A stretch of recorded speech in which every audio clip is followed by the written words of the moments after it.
Thank you, Jen. The town of Hinton respectfully acknowledges that it is located on the First Peoples traditional land.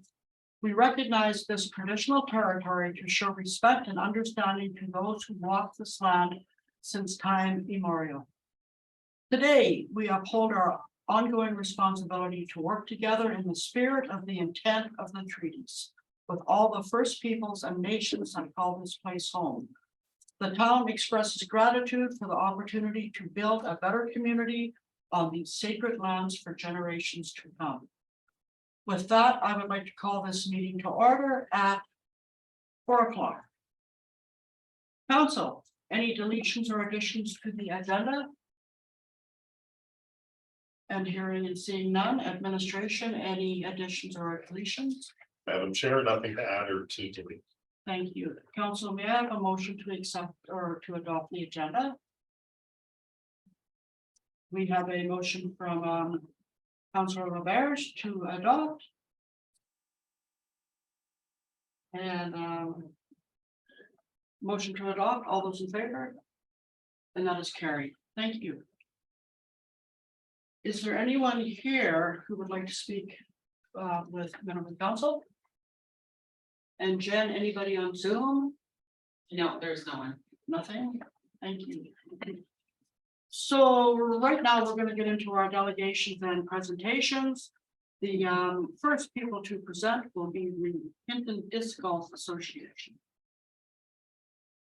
Madam Chair, we do have 3 civic partnership delegations, and that's 4.1, 4.2, 4.3, and then the Hinton Golf Course as well as 4.4 under your delegation agenda.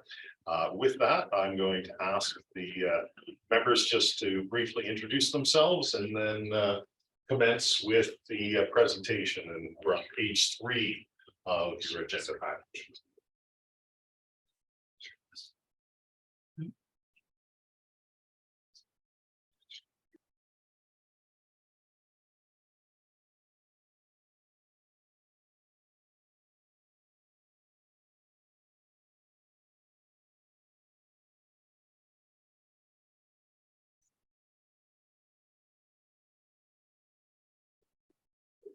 Okay, hello, my name is Jared Madsen, and I'm the president of the Hinton Disc Golf Association. So I'm just gonna give you a little snapshot of our year and some of the financial things we've gone through this year.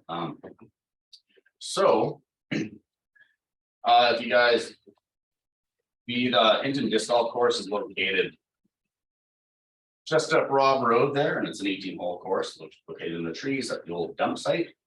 Our goal for the HDGA is just we're trying to continually grow disc golf as a sport, as an accessible, it's an inexpensive activity that encourages physical movement and encourages community, and for people to get out and sort of get involved in just kind of stretch their legs a little bit. So we've had several successes this year that I kind of want to bring to your attention. Some of this we've had in the last year. Last summer, we had a parking lot installed, which has been really beneficial to both the HDGA and the members of HIMBA. That parking has really alleviated some of the stress on Rob Road for things like sprockets, and we've got our own leagues that go on. So this year we had gates that were purchased and installed, which control unauthorized vehicles. And I just wanted to note that, I want to give a shout out to the companies that built the parking lot, because with the significant amount of rain that we've had this year, we had 0 flooding issues in there. So it was top notch for us. Some other successes that we have, a big draw for the Hinton Disc Golf Association is our Wicked Woods tournament. This is our 2nd annual Wicked Woods tournament. And once again, we had sold out. Having over 70 players from all across BC and Alberta. We had professionals and amateurs come into the event. Really, really, really great. We had several local businesses sponsor the event, and we had thousands of dollars in prize packages and tournament support. So it was a monumental success for our Charlotte for the course. The feedback that we got from the tournament is overwhelmingly positive. So it's been great. This is the 2nd year that we were able to run a league night. This league ran from April 28th to September 22nd, and we've had 20+ players sign up with various skill levels to come and compete. And we met weekly and it was a really good social activity for people who wanted to get out and try their skills against other people and just way to improve their game. So in the future, like, we're gonna be looking towards some business sponsors for league night to maybe increase our prize pool and increase that draw for our community. Just as you guys are aware, the courses are rated online, and our course has an outstanding rating. We've got a 4.5 out of 5. And this being like a volunteer run course, it's volunteer maintained. People are donating their time and their efforts to keeping this course in top-notch condition, and it is one of the top-rated courses in all of Western Canada, and it's all volunteer run. So it's something special that we've got going on here. Some of the challenges that we have as a small kind of volunteer-based organization, of course, is that we're trying to incentivize more people to volunteer to help us out to maintain the course. And we have a very small but dedicated volunteer base that we're trying to fund. So it's just some of the challenges that we face as the HTGA. Some of the budget things that we talked about. So we've got our agreement with the town that gives us an operating and capital budget. The one point that I wanted to address to council to bring to your attention is the ones that are highlighted in orange. If you have that budget in front of you, is that we have our operating budget is spent of $5,150. We spent that almost exclusively on insurance and course maintenance. So just getting out a company to mow the grass and to do weed whacking, it's a lot of stuff to maintain. So our operating budget is going almost exclusively to maintenance, and half of it goes towards our course insurance, which is fine. We're making use of that money, and we've got a course that's in really good condition that represents that. So for our budget, like we're just hoping to maintain our current town agreement, which includes the operating capital budget that'll extend to the 2023 and 2024 years. So we're just hoping to kind of maintain the status quo while we kind of keep our feet underneath us and get sort of get situated. So we're just going to kind of lean. We've also been able to use sponsorships and grants to increase our funding. So local businesses are sponsoring. They account for a significant portion of our funding, where they're sponsoring poles, they're sponsoring baskets, sponsoring benches on the course. They get to put their names and their signs up there. And we do a 3-year rotating cycle where for $500, businesses can have their sign up on the course for 3 years, and just so we can kind of have a continual source of income. And also, in addition, we were able to purchase a C-can of last year using our community grant funds, and we were able to come under budget with that. So we were able to get a good deal on it, and we're going to plans to. Right now, it's kind of an ugly C-can, so we're going to use the additional funds to sort of paint it and trade it up. But it's all keep good. And then our plans for the future are hopefully that we would like to, on our rec lease, we haven't used the entirety of the rec lease, and we've got enough, there's enough area out there to add another 9 baskets if we can. It's just to expand the course, expand it into we have different challenging holes and different challenging locations of baskets. So that would be something that we're hoping to plan for in the future. We haven't set any dates for that as of yet. And we're currently using wooden tee boxes. So where we're throwing it from, we've got wooden tee boxes installed on each hole, and we would like to hopefully at some point replace those with concrete, a little more permanent. And those things that our professional disc golf association approved concrete pads or concrete tee pads. And that'll make our course just even more of a draw for amateur and professional players to come from out of town. It's more a draw into the community. My camera's off. Thank you. When I went down there, it's so packed. Okay. I didn't know I had nowhere to sit. Just 1 minute, sorry.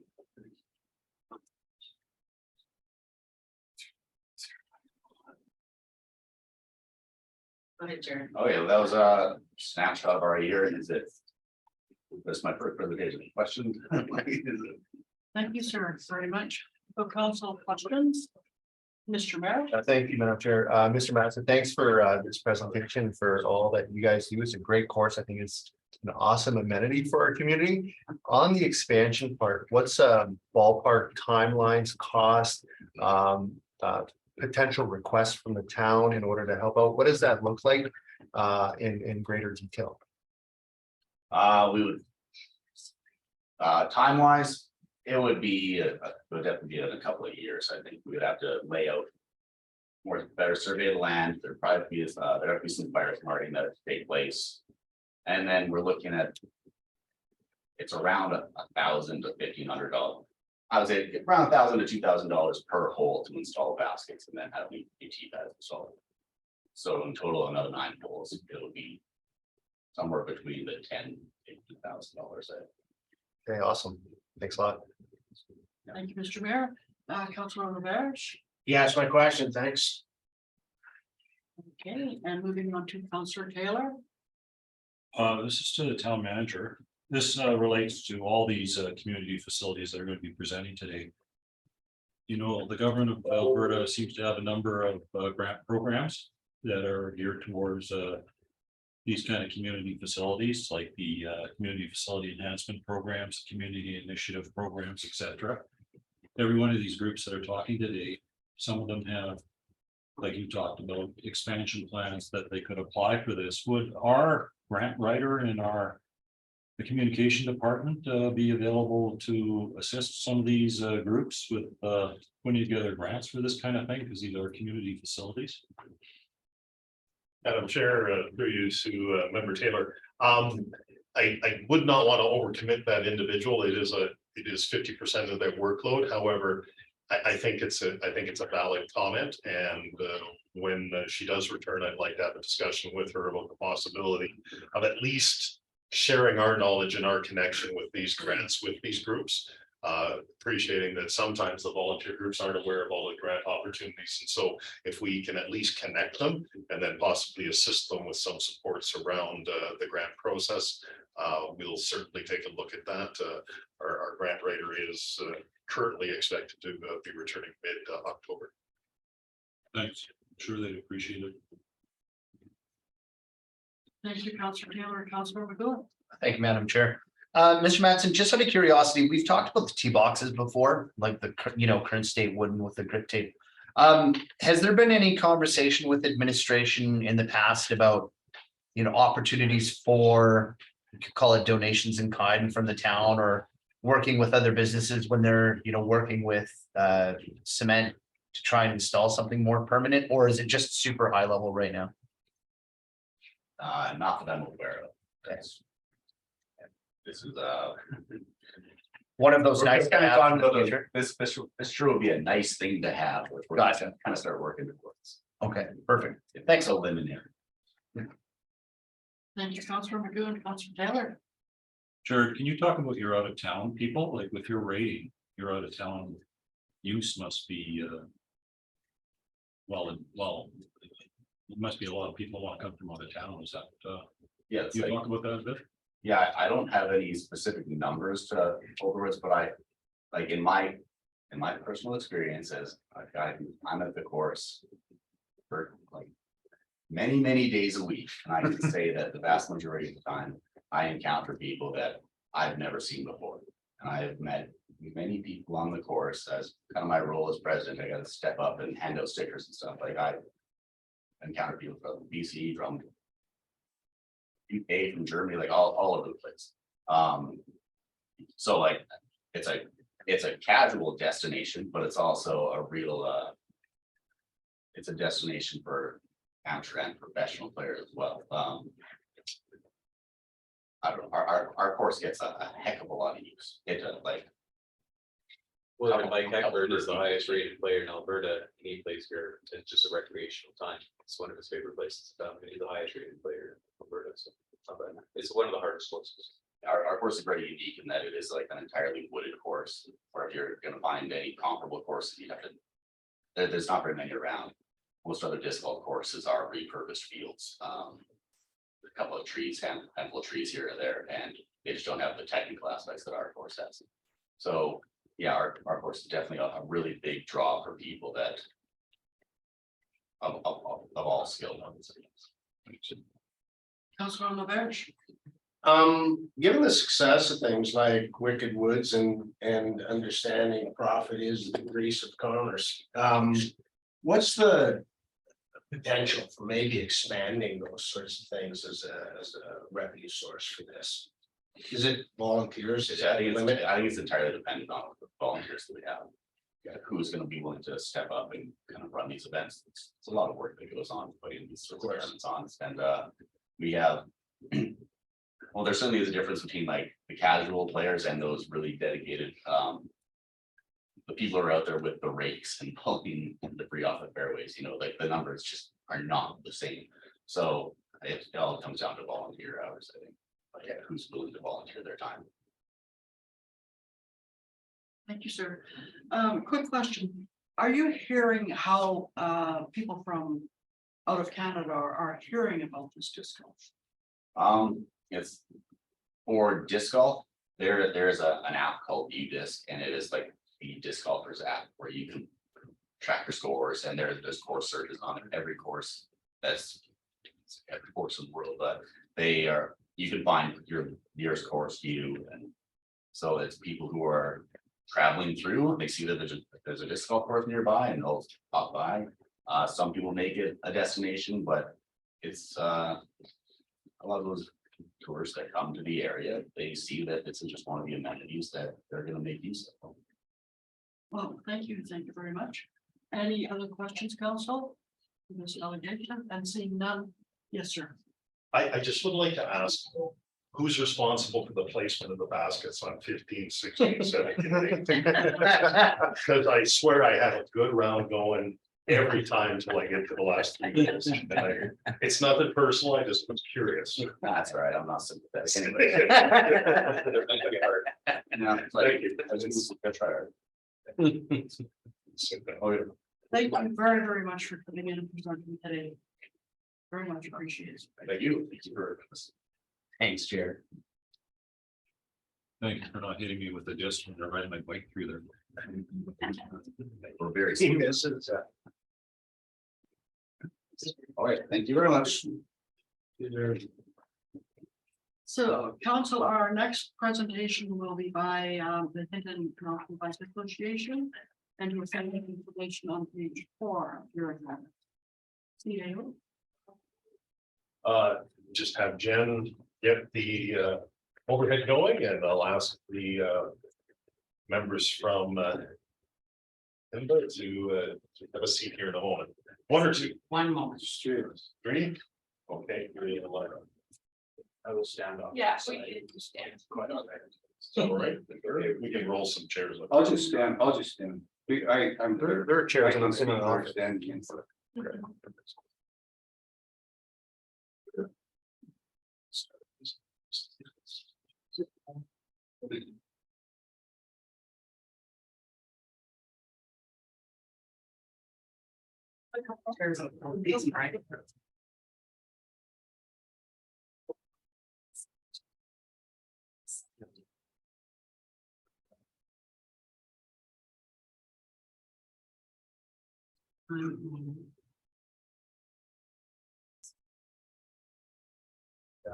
Great.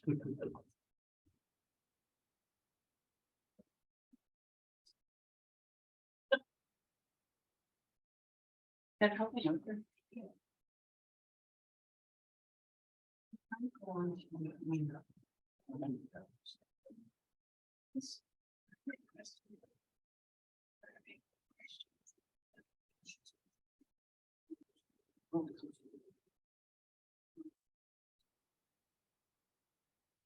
Let's do.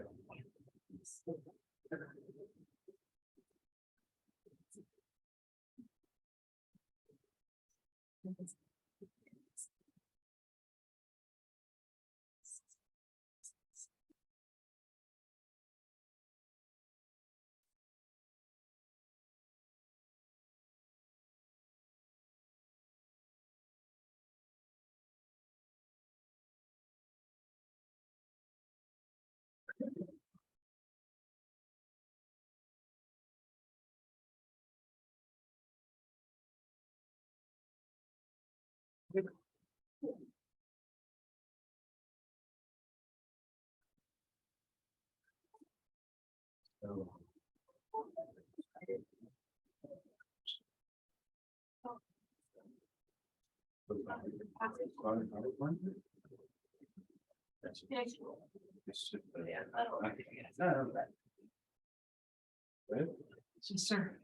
Hello, everyone.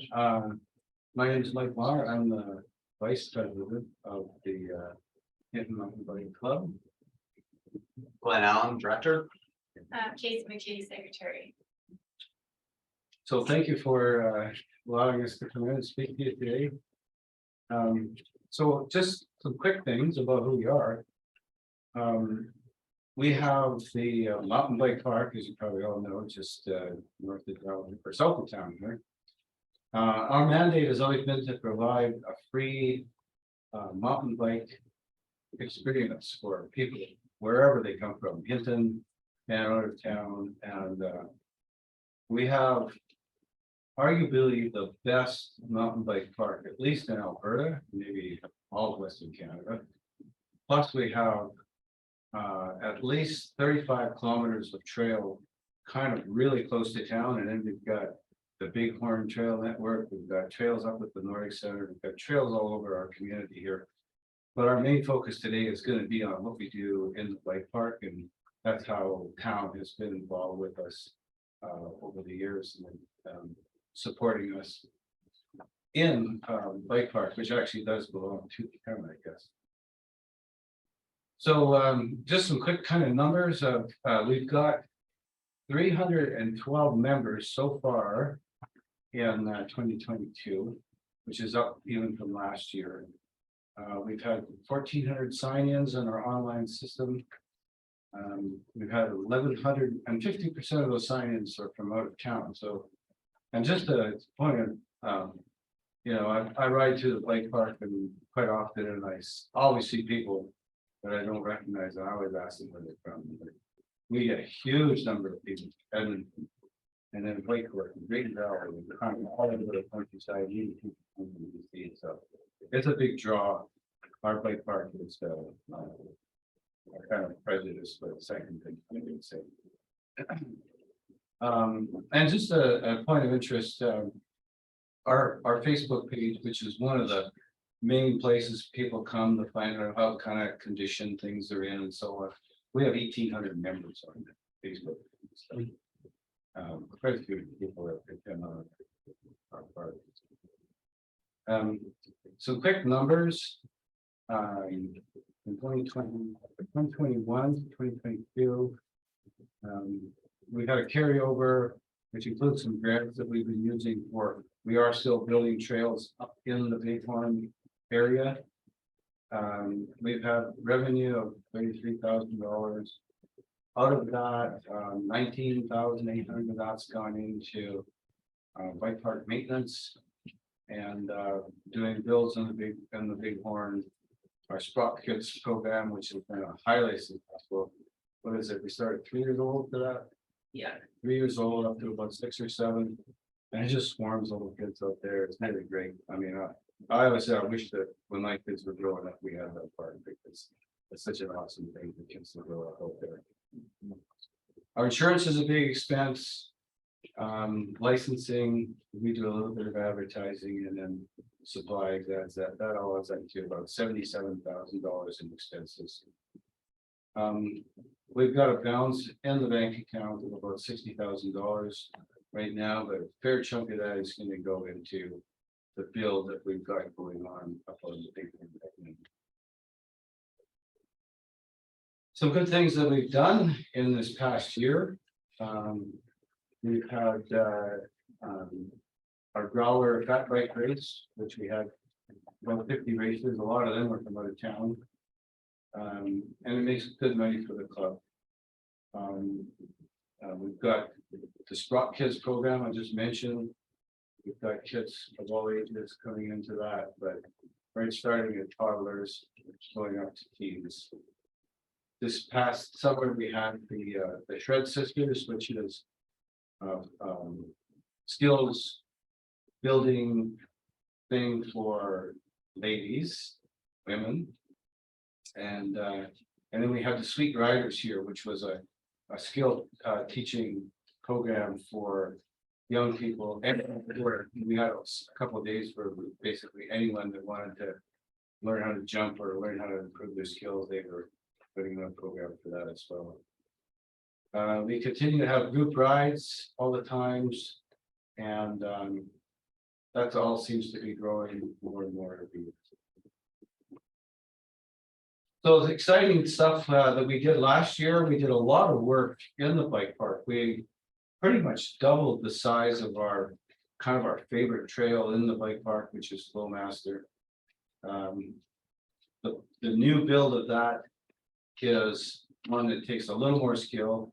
So you've got a choice between kind of a blue, we'll call it, section of it, or higher up the Black Diamond. And then we've also got the new trail that we call Trans Mountain Cinder, which is a real high skill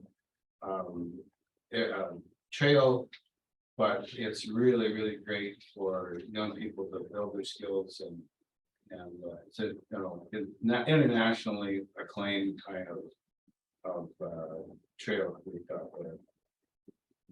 Both those trails were for funding from Trans Mountain. And then we dipped into the capital reserve fund through the town for the rest of the funds. And I might note that I will never ride Trans Mountain Cinder. Flowmaster, yes, but Trans Mountain, that's Glenn's, thing. No, I'm not going to. But there are quite a few people that do ride it, and it's really pretty interesting to watch them ride it. There's a lot of time in the air that I like it for. We put up all new signs through the whole bike park and through the rest of our network, our 37 kilometers of trail that we've got out there as well. We're now on phase 3 of our Bighorn Ridge master plan, which is a lot of that has been done through the FRIA program. That's been sponsored by West Fraser, but we have 2 trails, downhill trails that we've built up there. The HIM is built, and we're working on the 3rd trail up there right now. Actually, it's being built as we speak. So we're very thankful to West Fraser for what they've done up in there. And the long-term plan for that is to improve that trail all the way to the Coal Creek at the far end of it, which will make it about another 30 kilometers. So a lot of what keeps the bike park going is volunteer work. We have a lot of volunteers that come out and pretty dedicated to it. Have bike park maintenance nights, so we've had a couple already this year, and we'll be having another one this fall. It's probably important to note that when we have those massive, crazy downpours here 3 weeks or a month ago, a lot of our bike park got damaged, and we had a whole herd of people show up. I don't know, about a dozen people that turned up a couple of nights in a row, and they just went at it and worked like heck and fixed it all back up again. 2023 plans, we want to keep on with the Sprout Kids program. That's been such a great program. We've got a possibility of a summer event coming up that will be between Hinton, Edson, and Whitecourt, where we'll be in a rotation of kind of like a racing series. We've done we've talked about getting more racing happening with the network that we've got up here. Again, it's we need volunteers. It's another program, and most of us in the executive pretty much got all we need to do right now, but we had to have some people kind of step forward and say they were interested in helping us with the racing program. So we're hoping we get that happening. Just ongoing volunteer work. There's always something to do out there.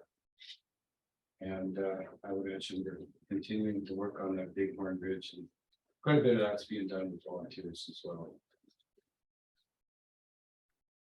So our budget for this coming year, we've got a carryover of about 60,000. Revenue, our memberships grants have been up to about $20,000. We're putting forward the request from the town of Hinton to up our maintenance allocation to about $22,000. Bike park maintenance has been costing around that $25,000 mark over the last 2 years. And you know, it's probably important to mention in that town of Hinton's been paying the lion's share of that, but Flutes Incorporated has been giving us donations every year. That's made up the difference on that. And it's not something we think we can continue to keep counting on. First of all, in fairness to him, but also, I mean, someday he might decide he's had enough of doing this too, and we're gonna have to figure out how we're gonna keep that all going. And it does take a lot of work, and a lot of it has to be done by a professional. It can't be done by just a bunch of volunteers.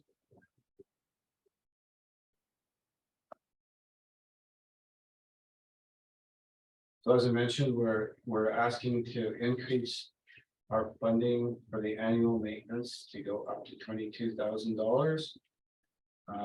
This capital fund allocation that we've had for a number of years, we're not asking to change that. It's been $7,000 a year. We're happy to have that stay the way it is.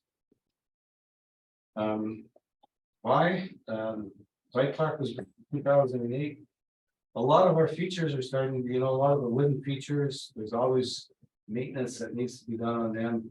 And it's starting to get to a point where there's going to be more maintenance as some of that wood starting to rot and deteriorate. And there's quite a bit of decking that needs to be done, and some of the structure underneath starting to get a bit rotten, and some of the features. And so there's going to be more work coming up with that.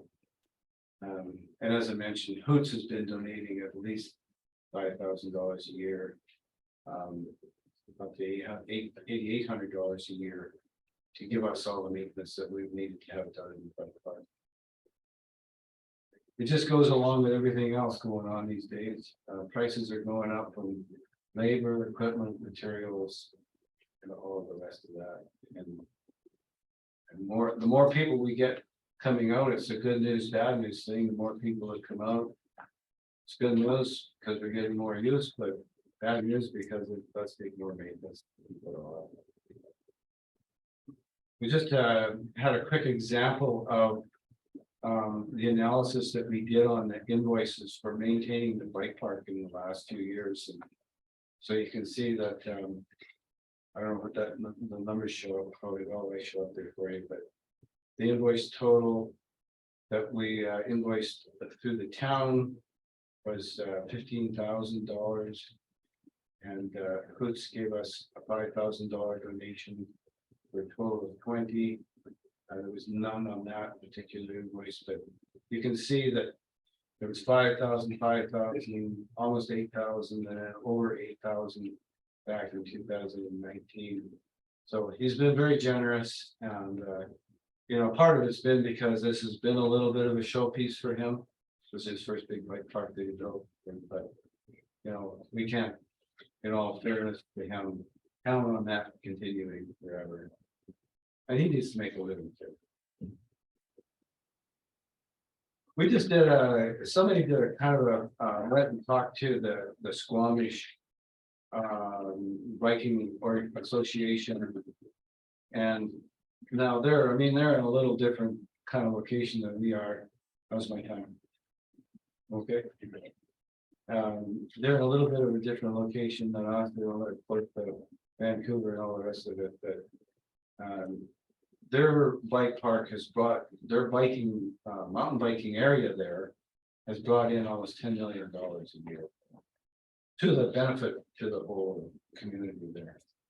I'm not sure what it would be here, but if you took an average of $156 a day that each visitor spends in Squamish, you're only going to set $100 per visitor on a weekend here. It starts to add up. I'm not sure how we do that study here, but it might be worth figuring out how we could do that someday. But it definitely does bring dollars into our community. But I think benefits of that. And as well as the generosity from the town of Hinton. We've got a whole list of sponsors that have helped us out over the years and continue to help us out. So. There we go. Thank you. Thank you. I'll turn this over to council for questions. And Councillor Haas. Great, thank you everybody for coming and sharing this with us. I just have a couple of questions. So the money that the town gives, you mentioned the bike park, but you have other trails. I know some go into Yellowwood County, stuff like that. Do you get any funding from our partners in the county? I understand maybe by donation, but anything that is ongoing like we do here? Nothing ongoing. I've applied for grants to Yellowwood County for the past 2 years, and we got $10,000 each year for a new build on the Bighorn. Okay. And then they also gave $3,000 for maintenance on the road as well. But yeah, that's something that I continually apply for, hoping to get. So it's nothing ongoing. Okay, so is there, if I may, Madam Chair, have you considered, going to them like us, Civic Agency and allocating for some, in their budget, in their annual budget, or is that just not something you'd rather do the grant thing? I've definitely considered in the past, like, Mhm. our board members and stuff. We haven't done anything recently. Okay. But it would definitely be worth it. For sure, but they would only approve things that are out of the town boundary. Right. So. Yep. That really would just be the Bighorn and the Nordic Center, I guess. but- So it's pretty much most of, all of the money that we asked for from the town only goes into the bike. Mhm. So the other 35 kilometers or so of trail that's very close to town. That's we've done all that over the years, just with volunteers, pretty much all built with volunteers. The actual Bighorn, or not the Bighorn, the actual Happy Creek Trail itself, just that 5 kilometers out of Happy Creek. That is the West Fraser Trail, and they've always paid for the maintenance on that, or even upbuilds that we've done on that. It's been done by West Fraser again through the FEA program, but anything kind of close to town, the 30-some kilometers, they've all been volunteers. The Bighorn network, the building that we've been doing up there, has come through grants and that we've gotten from county and Russell and Yeah, provincial government Provincial gave us a government. big grant 2 years ago. I'll go back in the queue. Chair, please. Thank you, Councillor Haas. Councillor Taylor. How's road dust problem? Is that a problem? Or the dust from the road? Is Rob Road, that being an issue? they have been calcium they put a lot of calcium on that road this year. And I don't think the dust is their problem at all. yeah, the only issue would be like drainage for the road. Yeah. Their like main trail runs right beside there, but Hoots has done a really good job of drainage management. So, We got a downpour like we had few weeks ago, it hurts us a bit, because there is some parts of that run off the road, down the ditch and across our bike park. There's really not much we can do about it. Dust has not been a problem, they've been really, really good putting calcium on that road. And Councillor Haas. Thank you, Madam Chair. We're back on the tail end of coming from our Alberta municipalities conference, and we have one every year. And one of the things that's there is a trade show. And I'm just wondering, we see products that are demonstrated and shared with us. And you talk about the maintenance is, huge. And one of the things is the wood, and we all know that the lumber is escalating and stuff. So have you looked into alternatives so that it may be more in the beginning to be more expensive, but in the long run, for example, there's a company out of Edmonton that produces the same wood products, but out of recycled rubber and everything, and they're solid. And they are basically indestructible. And it totally takes away any of that future need for changing of the rotten woods and stuff like that. So have you at all looked into some of that for the future of it and trying to reduce some of the costs of maintenance potentially? Truthfully, no, Okay, but you know, it's a good idea. But I've never seen that, and I've liked a lot of different places all over BC and the world. I've never seen any sort of features made with rubber. yeah, well, and it's a bunch, it's actually paint products as well, and it's a bunch of recycled stuff, and it's just, and they can make it into any size you want, 2x4s, 2x6s, lengths, everything, they're all fabricated. Now, I don't know if they're like, I mean, the wet and the whatever, you know, but they had demonstrations of it at the conference, and they would make a chair out of it. And it was like a wooden chair, but made out of this product. It's very, very durable. So I didn't know if that's something at all, because I know the rising costs of everything and having to do the volunteers to get out and, you know, and the professionals to do it. So it's just a thought that I'm curious if there's any thought of, you know, and that may be one of many products that are different things out there as alternatives. Certainly, I mean, I don't know. You know, it would be the upfront cost, I guess, that would be probably, you know, bit of a hesitancy for us. I know that the decking that we use, we like to use rough cut lumber. Because we don't want it to be slippery. You know, if you start putting pressure treated finished lumber on there, it would probably last a lot longer, or it would last a lot longer. But then you've got, I don't know, a little bit more of a hazard with possibility of it getting big slippery. And if I may, I believe they can texturize it too. Oh, Like they can make it where it's not as smooth. But I don't know, it's just, you know, we learned a lot this week about inflation and costs and everything like that. And if it, you know, just a thought of, you know, looking at alternatives to try to reduce, but in the beginning, but maybe it's something to, if it were feasible, you know, piece by piece, right? If you got to do this one, then maybe one of them, you know, and stuff, just a thought, that's all. so if you had some contact information about that, Okay. it'd be worth looking at. If you pass that on to us, we appreciate it. Perfect. Yep. Thank you, Councillor Haas, Councillor Laberge. Something that's really exciting is that whole Bighorn concept. I mean, it brings a magnitude, I think, to our biking community that may introduce this to the, you know, international community. It's really unique. So you're phase 3 of what? Oh, I think 6 on the master. Yeah, Yeah. we've got a whole bunch of, I mean, there's endless potential on that ridge. We're on the 3rd build up there of Hinton building. And the West Fraser build that goes right to the top of it. Now going all the way down the whole top of the ridge. I think that's going to be another 2 years. Maybe this year and next year. And then our plans are, well, going to depend on how many grants we can get to do the work and that type of thing as well. But, you know, it's a good point you made. It's interesting that climb trail that we call the Stairway to Heaven. We get people that come from all over the countryside just to see if they can get to the top of that thing, because it's a tough ride. And it's interesting because there's a lot of people that come. So you guys be busy for a while. Yeah, like our master plan is pretty extensive, like it's upwards to $1 million cost, so it'll take us a while to raise enough funds to. Thank you. To do that. Thank you, Councillor Laberge. I'm seeing no one else in the speaker queue.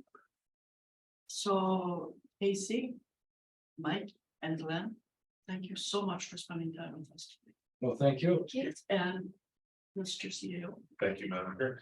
You had mentioned like signage in the Hackett Creek Trail area. You coordinate that with our staff? We've got, council has in its strategic plan, one of its objectives is wayfinding through the Hackett Creek area, GPS location for emergency responses. Just a comment, if we've not managed to coordinate with you in the past on the sign development, please reach out to our staff. And we'll try to coordinate that with you on a go forward basis, just so we can incorporate some of that GPS the emergency response measures. We're just not duplicating efforts. Afterward. Yeah, well, as a club, we've been working on emergency response methods so that, you know, we've gone over all the cut lines and all the different access points that we have into our trail network. Because if somebody did get hurt way up on wherever, that we've got to be able to get emergency responders in there. One thing that would maybe be a nice idea is to have kilometers, you know, or some other, so that people get hurt, they can say, well, last time I saw was, you know, not phone up and say, well, I'm somewhere. We don't know where we are, you know. Anyway, it's just a point, but yeah, I agree with that. Thank you. And sorry, who would we reach out to through the town for that? I think go with Heather. Heather, yeah. Yeah, she's been, She'll coordinate that. I think planning and development as well was talking about coordinating the signage, but we've had some talks with Chad about some Okay. sign. stay with Heather. Yeah. We'll, excellent. Thank you very, very much. Yeah, thank you again. Thank you. Thanks, guys. Thank you. I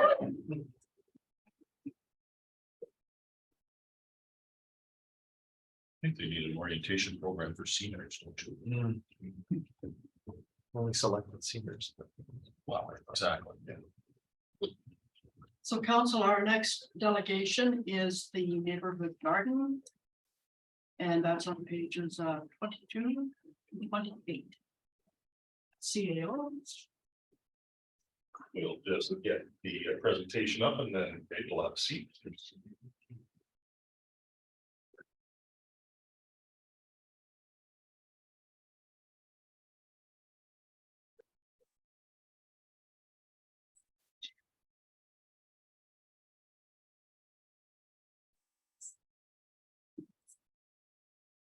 There you go, Dan. Yeah, thanks. Good evening. It's my first time here, so apologize if I'm not following the right steps. I get on to the slide.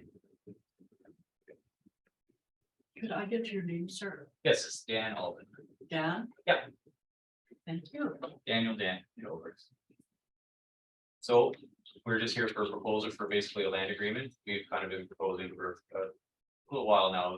We want to kind of utilize a little bit of green space right away at the soccer field, right across from basically our house, which is kind of why we're kind of headlining this. Is it's very convenient for us. We have 3 kids. We can I can get away from the house right across the street, but I can't really go to many other places.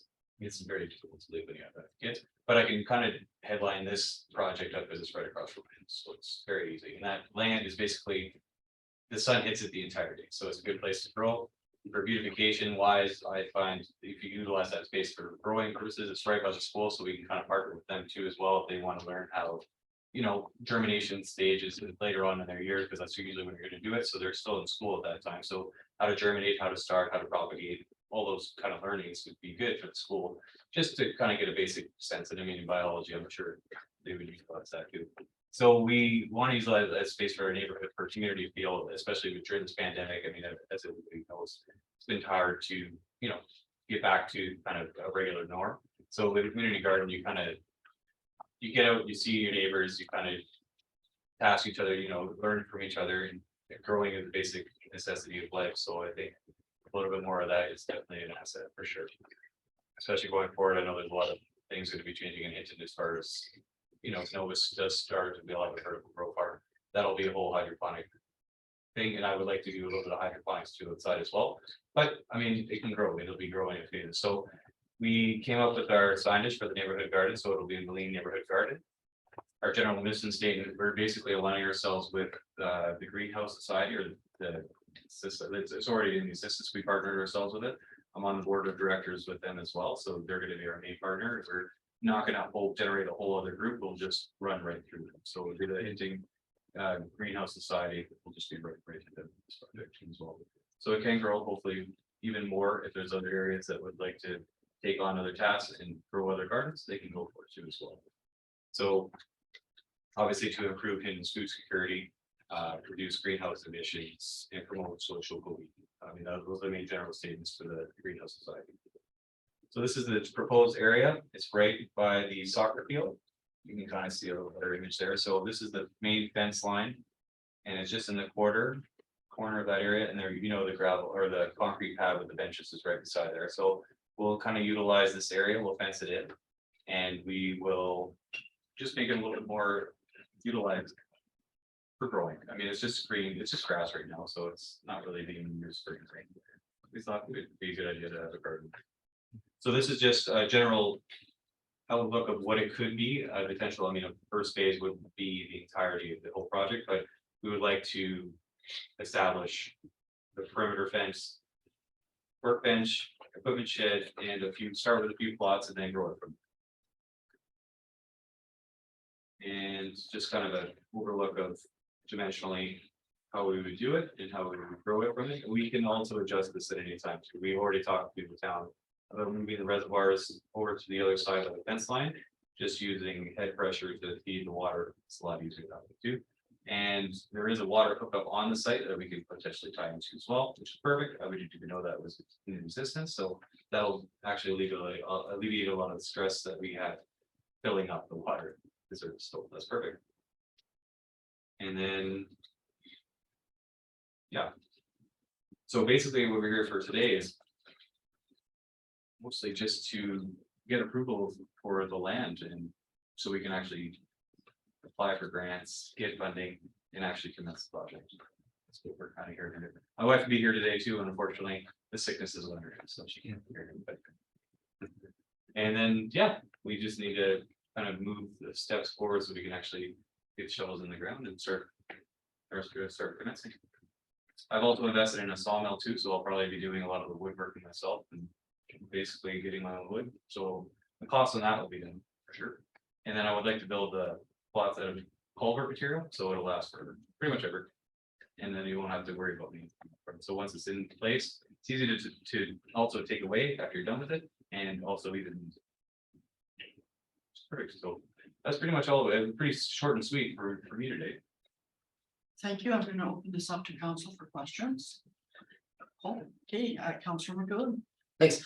Dan, with the fencing, is the idea to do something similar to like what Jasper has to keep animals and that's. Yeah, the basic perimeter fence would just keep the deer away. It would be a basic 2-tier fence line, nothing crazy. I want people to be able to look inside it. So it basically just be posts at a certain interval with 2 tiers of wood. Okay. Basic, simple, nothing too extravagant. Cool. Thanks. Thank you, Councillor McGowan. Councillor Haas. Thanks, Dan. Personally, I think this is a great idea. I just have a couple of questions about, you mentioned, conversations about the school. Has the group, the 6 of you, I see there's 6 of you that are kind of taking the lead on this. Have you approached the school to have? Yeah, we have a full letter of recognition from the principal. Okay. It's all on board eventually once we get rolling. We'd love to definitely partner with some of the classes, especially like woodworking class. Right. If they would like to build some of the components, the woodwork events, like we can kind of work together on that one for sure. I mean, I would love to not do all the work myself, but I will if I have to. So that being said, and I agree, if you, Matt, I'm sure if I could follow up. And I'm not saying that this is the wrong area for it. I'm just curious. Do you have an alternative? Because sometimes groups come and they have, I really like, and I get that it's across the street from you, but have you looked at other places in the community that would also be an alternative? Oh yeah, like that's what I said. Like, I mean, if they want to expand upon other areas and other people want to take on the project, totally 100%. But this area, I mean, it gets the sun 24/7. When the sun out, it's hitting that spot. So to grow, it's a perfect spot. It's also already on a grade, so you don't have to worry about drainage issues. It's already slanted on a certain grade, and it's never flooded before. Never, even during that entire crazy downstorm that we had, no flooding issues, no gathering of water, nothing like that. I like to also lay down, basically crush over top of that area, so it won't be grass. It'll be easily maintained. So I'll put a cotton filter cloth down first and crush on top. It'll be easy. No maintenance really needs to happen. Just the plots need to be taken care of. Thank you, Councillor Haas. Councillor Levesque. So this is a question for Mr. Russo, maybe. So the water connections there, I don't need a number, but easy to get to. So thank you for your presentation. So basically Debbie and I both went out there one day and we said, oh, I don't know if this is a good spot. And we started walking around, how you're gonna log up your water and that. And that's about what is this little chamber here. Yeah. So, oh, I couldn't open it. So I ran to my car, I get my brace out and I said, oh, problem solved. So it's right in the center of that location that Daniel has shown. right Nice now. work. Yeah. Just have So to- call it good luck, call it whatever. But the one thing that I did want to ask when I have the floor, Madam Chair, is the access to that. If you look at the curve, it goes slightly like that, and then you're gonna access it. Are you intending to change the profile there? No, the nice thing is that when they access that area already, it's basically right by the mailbox. It's on a slight slant, Yeah. a slight grade, and that's where they drive their lawnmowers up, right there on that access area. So it'll be, like, I can't get back to it, but if it's off, if you get right onto the road and you can access it right from the mailbox, then you can take it right up. So you don't actually have to change anything. It's sort of being utilized already. Yeah, I was just concerned because a lot of the school buses, as you know, we made some improvements there, we kind of took part of the road away there, so just to make sure that the school yourself, I think it's a great spot. I Yeah. want to make, and also the water spot, we just found just there. Perfect. That's it, so that's satisfying, there's no need for you to log up any water or to maybe depend on the town to help you out with stuff like that. Yeah, because at first our original proposal was that we would just get the water trucks to fill up our reservoirs. And we still want to utilize reservoirs because you want to water your plants with lukewarm water opposed to freezing cold water. It's better to temper the water first before the water. But yeah, it's to have that connection right there is it's pretty amazing. We didn't expect that. And to access it, I'd like to have a main gate at the front. So you could utilize like a piece of equipment to get through to the main areas to work on it if you had to, and that can all be accessed off Main Street. So that's what you were asking about then is access then into here. Yeah, so the original gate on the front, I want to make it big enough for a Bobcat or a piece of a truck to piece of equipment to get through. And that wouldn't be the main entrance, it would be on the side over by the concrete pad. You kind of utilize those benches a little bit more too. Might as well utilize them and maybe even make those a little bit more beautiful with more flower pots or decorations. So it just, so that'll be the main gate over there and there'll be a equipment gate at the very front. That's kind of the plans. I mean, anything could be fluid too. We can make an adjustment as we go. Thanks. Thank you, Councilor Beverage, Councilor Taylor. My question would be to the town manager. If we wanted to bring this forward, what would be an appropriate way to do that? Consensus for you to come back with a more detailed report on what the agreement would look like, etc. Yes, I would, I think we've got a civic partnership model that we would look to utilize in this situation. And we have indicated previously, we'd like to be consistent in its application. And so, yes, I would suggest we bring that back through the budget process and work with Dan and the group and bring that back with any associated budget implications for 2023.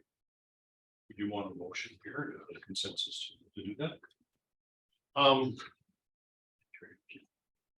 I'm looking to Deb and. Doesn't the Hinton Garden Society already have one though? Like that's what they're operating under. Like, wouldn't we utilize the civic agency agreement already in place? Deb, or I know Deb and Alicia had comments. So, Madam Chair, if that's okay. Yeah, Madam Chair, through to Councillor with Liberty for the question. So I think that civic partnership, the first step is going to be the lease for the land. And then the funding partnership will follow that. And by then we should have a template partnership agreement that we can utilize. Straightforward. I think that's the current. And if I may, Madam Chair, the intent for all of the delegations to be before council and committee over the next number of weeks is so that it's our intention that all of this will be included in the budget when it comes forward to you, but this is your opportunity to have an understanding of everything from the groups themselves. Councilor, did that satisfy your?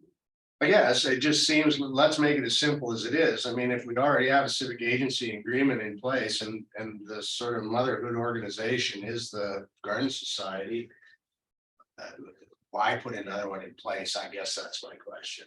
Yeah, we're just trying to do, I'm just trying to follow whatever I need to do. I think you're going. This is the details of Yeah. municipal management, I guess. Sure, but that's why we partner with them to make it as easy as possible. So I do have Ms. Weber patiently. You're good. Thank you. And Mr. Mayor. So thank you, Madam Chair. Councillor Taylor asked my question. I'm happy to see that this will be coming to council through administration and no direction is needed, and then we can officially approve that. My only comment is thanks for bringing this, and I hope there's encouragement of other people who sit on the Community Garden Society who can start doing this in other areas in town. And it'd be awesome to be in a community that had 6 or 7 of these. So this is a great blueprint to start. I'm not too far from Pauline, so I could maybe use it. Well, that was my expectation, was the Seabolt departments are right there, it's across the field. Right. They don't have gardening space, so I was hoping to utilize it more. Yeah. I mean, we all have I already have gardens, but Yeah. you know, the school's right there, the Seabolt departments are right there. Utilizing it more garden space is always a good idea. So essentially, please encourage, and I think we'll do the same to maybe spread this around the community in the next 3, 4, 5 years. We could have a multitude of these. This is pretty cool, and it brings the community together. So thanks for doing this. Thank you, Mr. Mayor and Councillor Haas. Yeah, again, you know, and with the trend of groceries going up, I think this is something definitely people are considering. Already maybe do pot gardens in their yard. This gives something a little more stable and you know, maybe more produce from it. I guess just a couple of comments. And maybe I'm not, but I don't know, I'm not familiar or have ever seen that we have a civic agency partnership with the greenhouse organization. It's never, that I know of, in 5 years come to us. So I think this is, it's a separate, it's nothing to do with the town. We can fund it. We don't have any agreements with it. I guess the only comment I would make is this is similar to what I feel is the Aerith Park area, where, you know, we're designating land. They need that designation to do to get the grants. And I see this very similar to another organization that did that. I think the only thing that I would say is similar to the other organization is a time frame to when, how long do we designate that land, but and then, you know, and what movement is on it. So that'd be the only comment I would make, but I feel like they've got a lot of ducks in their row in their order already, and you know, they have the designation that they're going to get started on it. So that's just my only comment. So I'm looking forward to the opportunity to say the green light to it. Thank you, Councillor Haas. Councillor Taylor. The town manager again, so this is coming up during the budget discussions, but I'm not aware of any big budget implications. No budget implications, just land designation so I can get grants. So just curious about that. If I could, and if Deb wishes to join in, Madam Chair, through you to Member Taylor, we are looking and we're attempting to address all of our civic agencies. And so we would look to try and deal with this one at the same time, even if there's not a direct budget implication. We would still like to be treating all of our civic agencies similarly. Thank you. So in seeing no one in queue, I do have to say, Dan, I am a avid gardener. If there's a pot in my yard, there's going to be a plant in it. Yeah. I have a greenhouse and I'm so proud that you are starting this initiative. Yeah. Very, very happy. So thank you for coming today and presenting to us. Thank you. Right. Yes. Thanks, Dan.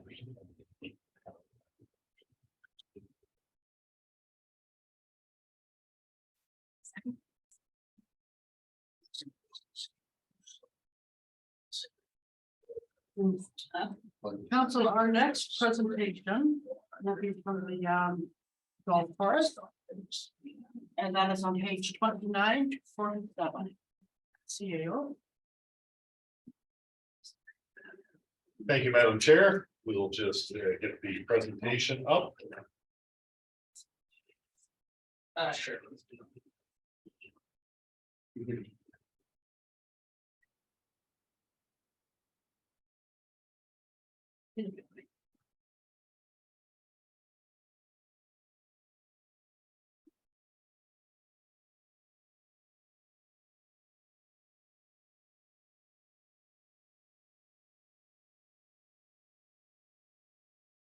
Hello, everyone. I'm Kyle, I'm the general manager at the golf course. So I'm going to go through a presentation here a little bit of the budget, and then a capital plan. So I'll start off with the presentation.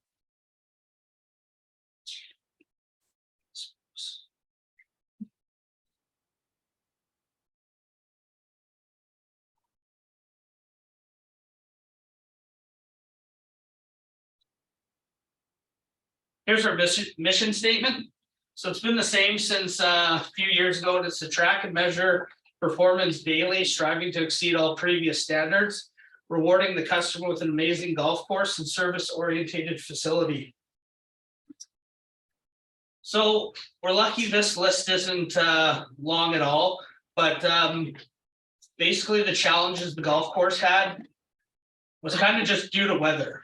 May and June were super rainy. Rounds were down about 20%. I think kind of in the beginning of June, we kind of talked to the town and kind of made them aware that stuff isn't looking too good. And, you know, July came around, the weather was good, and actually we were able to turn a corner.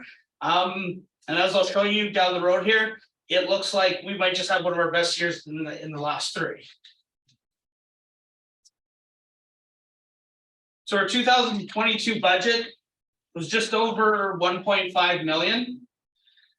So when I took these numbers, I took them on September 14th. So obviously these have went up since then. We're at 1.2 million in expenses. And then the end of year projection is going to be at about $1.4 million in expense. So we're still going to come under what our projected was in our original 2022 budget. And then for 2023, it's going to kind of mirror pretty close, just a little bit over 1.55 million for next year.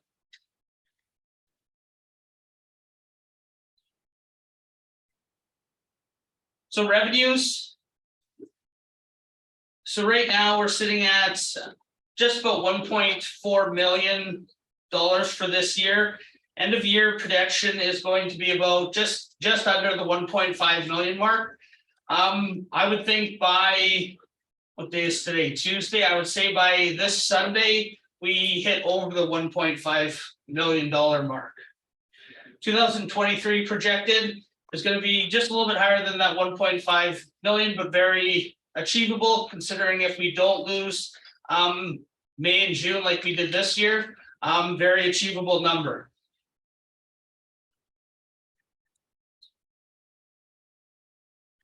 So where we were able to kind of cut a lot of costs, sometimes this isn't the way you want to go about doing it. It's kind of in our maintenance department. We don't have enough vehicles and to have that many staff on our maintenance.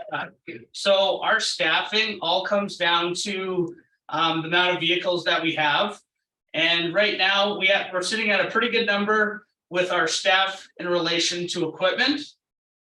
But it's going to be severely under budget for the end of the year. And then for next year, it's going to be about 373,000. It's kind of mirroring 2022 budget. Administration, again, just going to go slightly up from the 2022 budget, just going to incur a little bit of extra costs. Obviously, we all know inflation and everything's going up. Budget for last year was about 292,000. This projected for 2023 is going to be about 279,000. We're able to get our golf shop now down to a good number. So now we're going to be able to kind of see that 115 to 140,000 year after year when it comes to purchasing merchandise for that golf shop.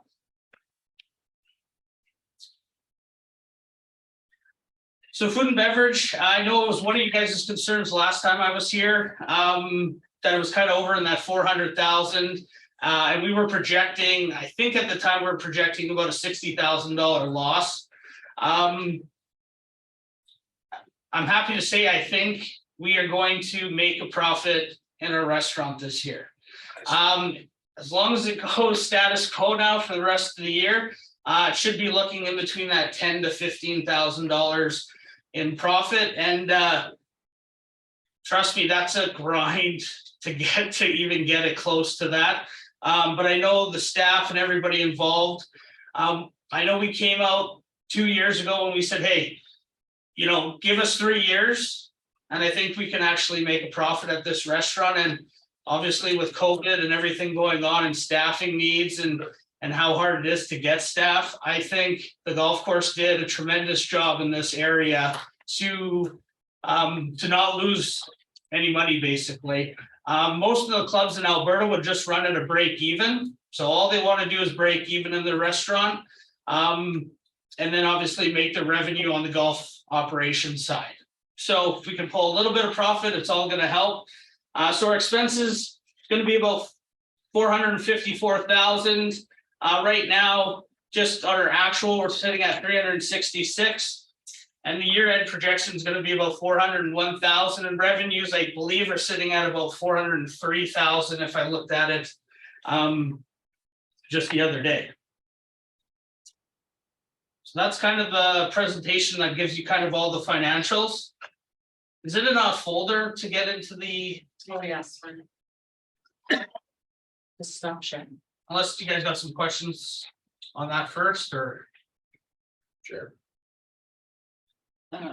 Councilor Taylor. Are we on track to get paid back our money?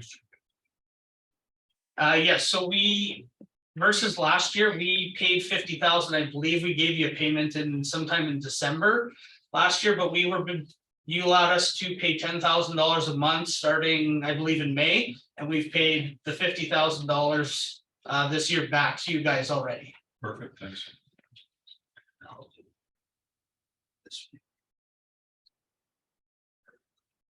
Councilor Beverage.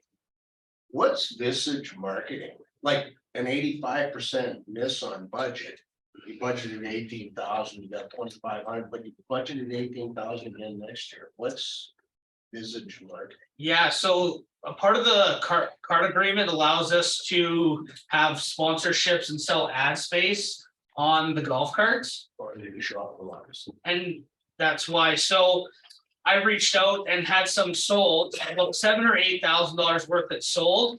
And then I said, hey, I can't guarantee you when the golf carts are gonna arrive. And we were getting a date of the end of August. So instead of refunding any money or doing anything like that, we just kind of took a hit on that. So obviously this winter, that is going to be one of our goals, is to try to sell all that ad space.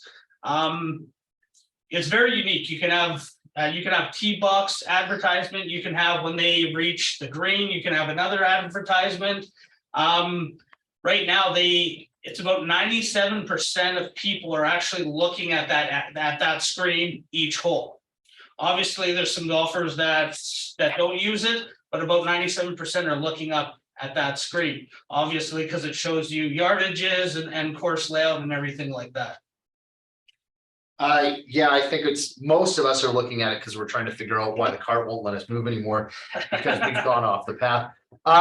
But in all seriousness, Kyle, you know, one of the concerns for many years that we've seen, just because of some of the difficult challenges previous years had, and I'm wondering how things are looking this year, was liquid cash flow through the winter months. So how are you guys stationed to get through the winter months this year? Are we looking good? Yeah, right now, you know, obviously we've had to divert on kind of what we've done in previous years. And, you know, I think the hopes last year was to kind of, you know, the season ending and then kind of go full bore into, you know, kind of banquets, keeping the restaurant open, getting the simulator.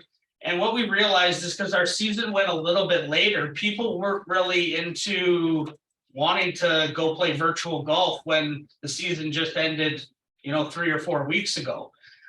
So we are taking about a 6-week hiatus from the restaurant. So we are going to open that restaurant back up till December 1st. But we are going to operate the simulator from November 1st all the way to next spring. And because we've locked our cook up, or our head chef, until the end of next October, he will be providing food service for that simulator, but the restaurant will the restaurant will still be closed in November. just to eliminate a little bit of the staffing. What we're trying to go through now is we have some really good staff. And we kind of were like, can we get 6 weeks out of you? And would you still come back? And that was kind of the number. I really believe, giving 3-4 months off, they got to look for work, and I totally get that. And finally, I can say we have a great events lady who I absolutely do not want to lose. But I did get 6 weeks, and I kind of wanted to give a little stat. So prior to me coming, I believe the golf course did about seven events in 2019. Just hiring that position, we did 54 events, and $170,000 in revenue came in through the facility. Just having that person that's going to go get those, that was me for the first 2 years, and I have other jobs there too. So that position really took a little, and I'm no wedding planner, I'll tell you that. So she does a great job, and I believe we have 9 weddings booked for next year already. So she's really elevated our business, and I truly believe having her on staff over the winter is going to open some lanes for some other things and keep that facility busy, call it 11 months of the year. Thank you, Kyle, very much. And Councillor Hawes, my apologies. Yeah, no problem. I guess you kind of answered my question. I'm just looking for it because I was going to ask, because I wasn't sure the line item on page 33, it says Clubhouse Rental, but that's not the banquet room or anything I'm getting from what your previous comments. Yeah, so right now we've just rented the space out with just other people bringing in their own food, and that it kind of it's a little bit different. There was 2 line items that maybe had rental in it. Yeah. But I also rent a part of the kitchen out to a lady that has a beef jerky business. So some of that revenue would go into that. Okay. Fortunately, that ended at the end of this month. So yeah, we're kind of just doing everything we could. Any little piece of that building we could pick a little bit of revenue out of, we were trying to do it. So if I may to follow up, then what is the line item then that captures that banquet 170,000 that position brought in? So that would go into everything from, it would go into green fees, into food, into liquor. Oh. That's just what her total bill was, but they'll get dispersed into all the different categories. Revenue categories. Okay. So if I made a follow up, there's no banquet or whatever you refer to them as. It's all, it'll just get dispersed into different revenue lines. Okay, well, I appreciate then Yeah. your comment, because that was going to be my question Okay. as to, are we utilizing that space? And obviously that's the case. So Yeah. great, thank you. Thank you, Councillor Hawes. Councillor Taylor. Tomorrow night, there's gonna be an open house, or a lot of your members gonna attend. You know what We know. I've heard there's definitely gonna be some that are going to attend. I know I'm gonna attend. But I haven't heard a majority or anything around. Yeah, Thanks. Thank you, Councillor Yeah. Taylor. Councillor McGill. Yeah, just curious because we no longer have representation on the monthly meetings. How's memberships doing? memberships are down from last year. Yeah. What we're finding is people are looking at their activity spend and what that's, they have kids now and there's so much stuff going on that people are really taking the numbers and going, hey, I play 30 rounds and at $15.49, it just doesn't make sense for me to be a member. But multi-play passes and stuff that's 10 packs, those are increasing. So yes, we've lost some members, but they haven't went away. They're still spending money in just a different kind of way with those 10 packs or just playing on the league nights, right? We offer great league days and a lot of people have just said, hey, I'm going to get 1 round of golf in a week. And that's, and we've talked about it and it's like, well, do you drop the price to get more members? It's not necessarily that will work. I know that's the pressure that I'm getting is that the price is too high. But when I pull the rounds reports for, let's take your top 50 members, they're getting 100 to 130 rounds a year. In order to run a successful golf course, it doesn't matter who tees off, your yield needs to be about $21, and we're not quite there yet. And the only way we could get there is by charging more for memberships, but obviously that's going to, it might push some people away. So I think you just got to get creative with it. You might have to offer 10, 20, 30, 40, 50, 60 packs, just have a variety. And just really kind of see what works. But it's still at a decent number. I think it's 212 right now, and I think we had 228 last year. Obviously, we've had some members pass away, move, and a lot of that drop off was the intermediate pass that we got rid of. So I believe it was around $750, and it was if you're under, I think like 28 at the time. And we were doing the numbers, all those intermediates were getting 110 rounds of golf. So we weren't even making any money having that, but that's where the drop off in that membership was solely from that category. It wasn't from the, you know, the couples membership or the adult or the senior. It was strictly from that intermediate. And so something obviously we need to discuss to you know, bring it back and maybe offer some savings to the people that are maybe under the years of 30 years old. Madam Chair, can I just wrap up the comment on that? Thank you.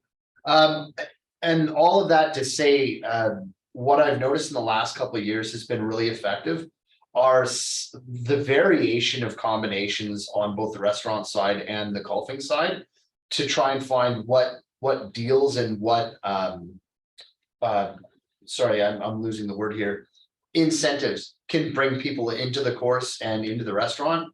That's been nonstop. And I think that's, you can see how it's benefited things in the last 2 years and especially the last year. So thanks.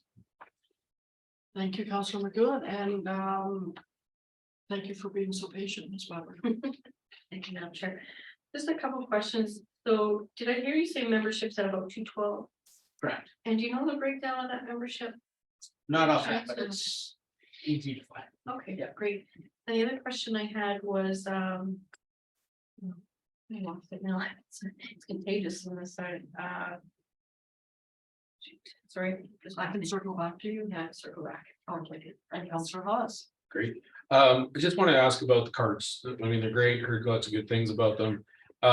We're on track to make payments, you know, upcoming, because I know we've deferred sometimes in the past. The club is on track to keep those. We even October's payments already. It's all done for this year. Okay, Yeah. that's great to hear. Yeah. Thank you. Yeah. Thank you, Councilor Haas. And Ms. Weber. No, thank you, Madam Chair. I just wondered if you could expand a little bit on what the marketing strategies are, or if you changed them from last year. You know, we're still pretty highly involved in Facebook, social media. We do the rounds for less in Edmonton through the Edmonton Sun, which gives us a dollar amount. So that seems to help a little bit. But mostly it's social media for us. We have been looking, and I talked to Mayor Marcel about this, is I've been looking to get some highway signage. The first year I got here, I noticed that was a huge downfall. It was like, where's the golf course? And, you know, I talked to Pattison, and I've talked to all these sign, you know, companies, and, you know, they want $2,500 or $3,000 for a sign per month. So I think having some type of highway signage or that's close, I think would definitely help our restaurant, and then also give us some action on the golf side too, if it was more visible. We only have that little small sign right at the entrance. And with the condition of the road, people don't want to think that there's something up there. So yeah, a little bit more signage, I think, is what our goal was going into next year. Thank you, sir. Councilor Labarge. Just a little clarity then. You've made the October payment and that lease is set up May till October, correct? Yeah. Thanks. So what happened Theirs Club Car didn't let the finance company know that we actually received the carts. I wasn't aware that I was supposed to let them know. So we actually didn't pay them August or September's payment. And then I just said, hey, well, why don't you just take out the 46 grand or whatever? And then now we're done. So they're all paid. Yeah, so it'll go back onto that normal 6 on 6 off schedule. Okay.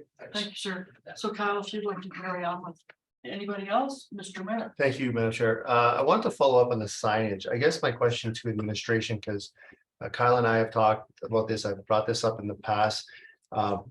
Again, I guess, and if you don't have the answer today, that's also fine, but why can't we put a sign with the restaurant and the golf course on town land at the golf course promoting the golf course? Apparently there's a technicality or language that does not allow them to put a sign up, which has been the ongoing issue, that they literally cannot use money and put up a sign to say our restaurants here.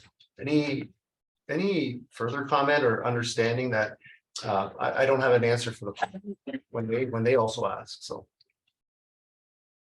Well, yeah, the word I got from the town was that these signs are only for nonprofits.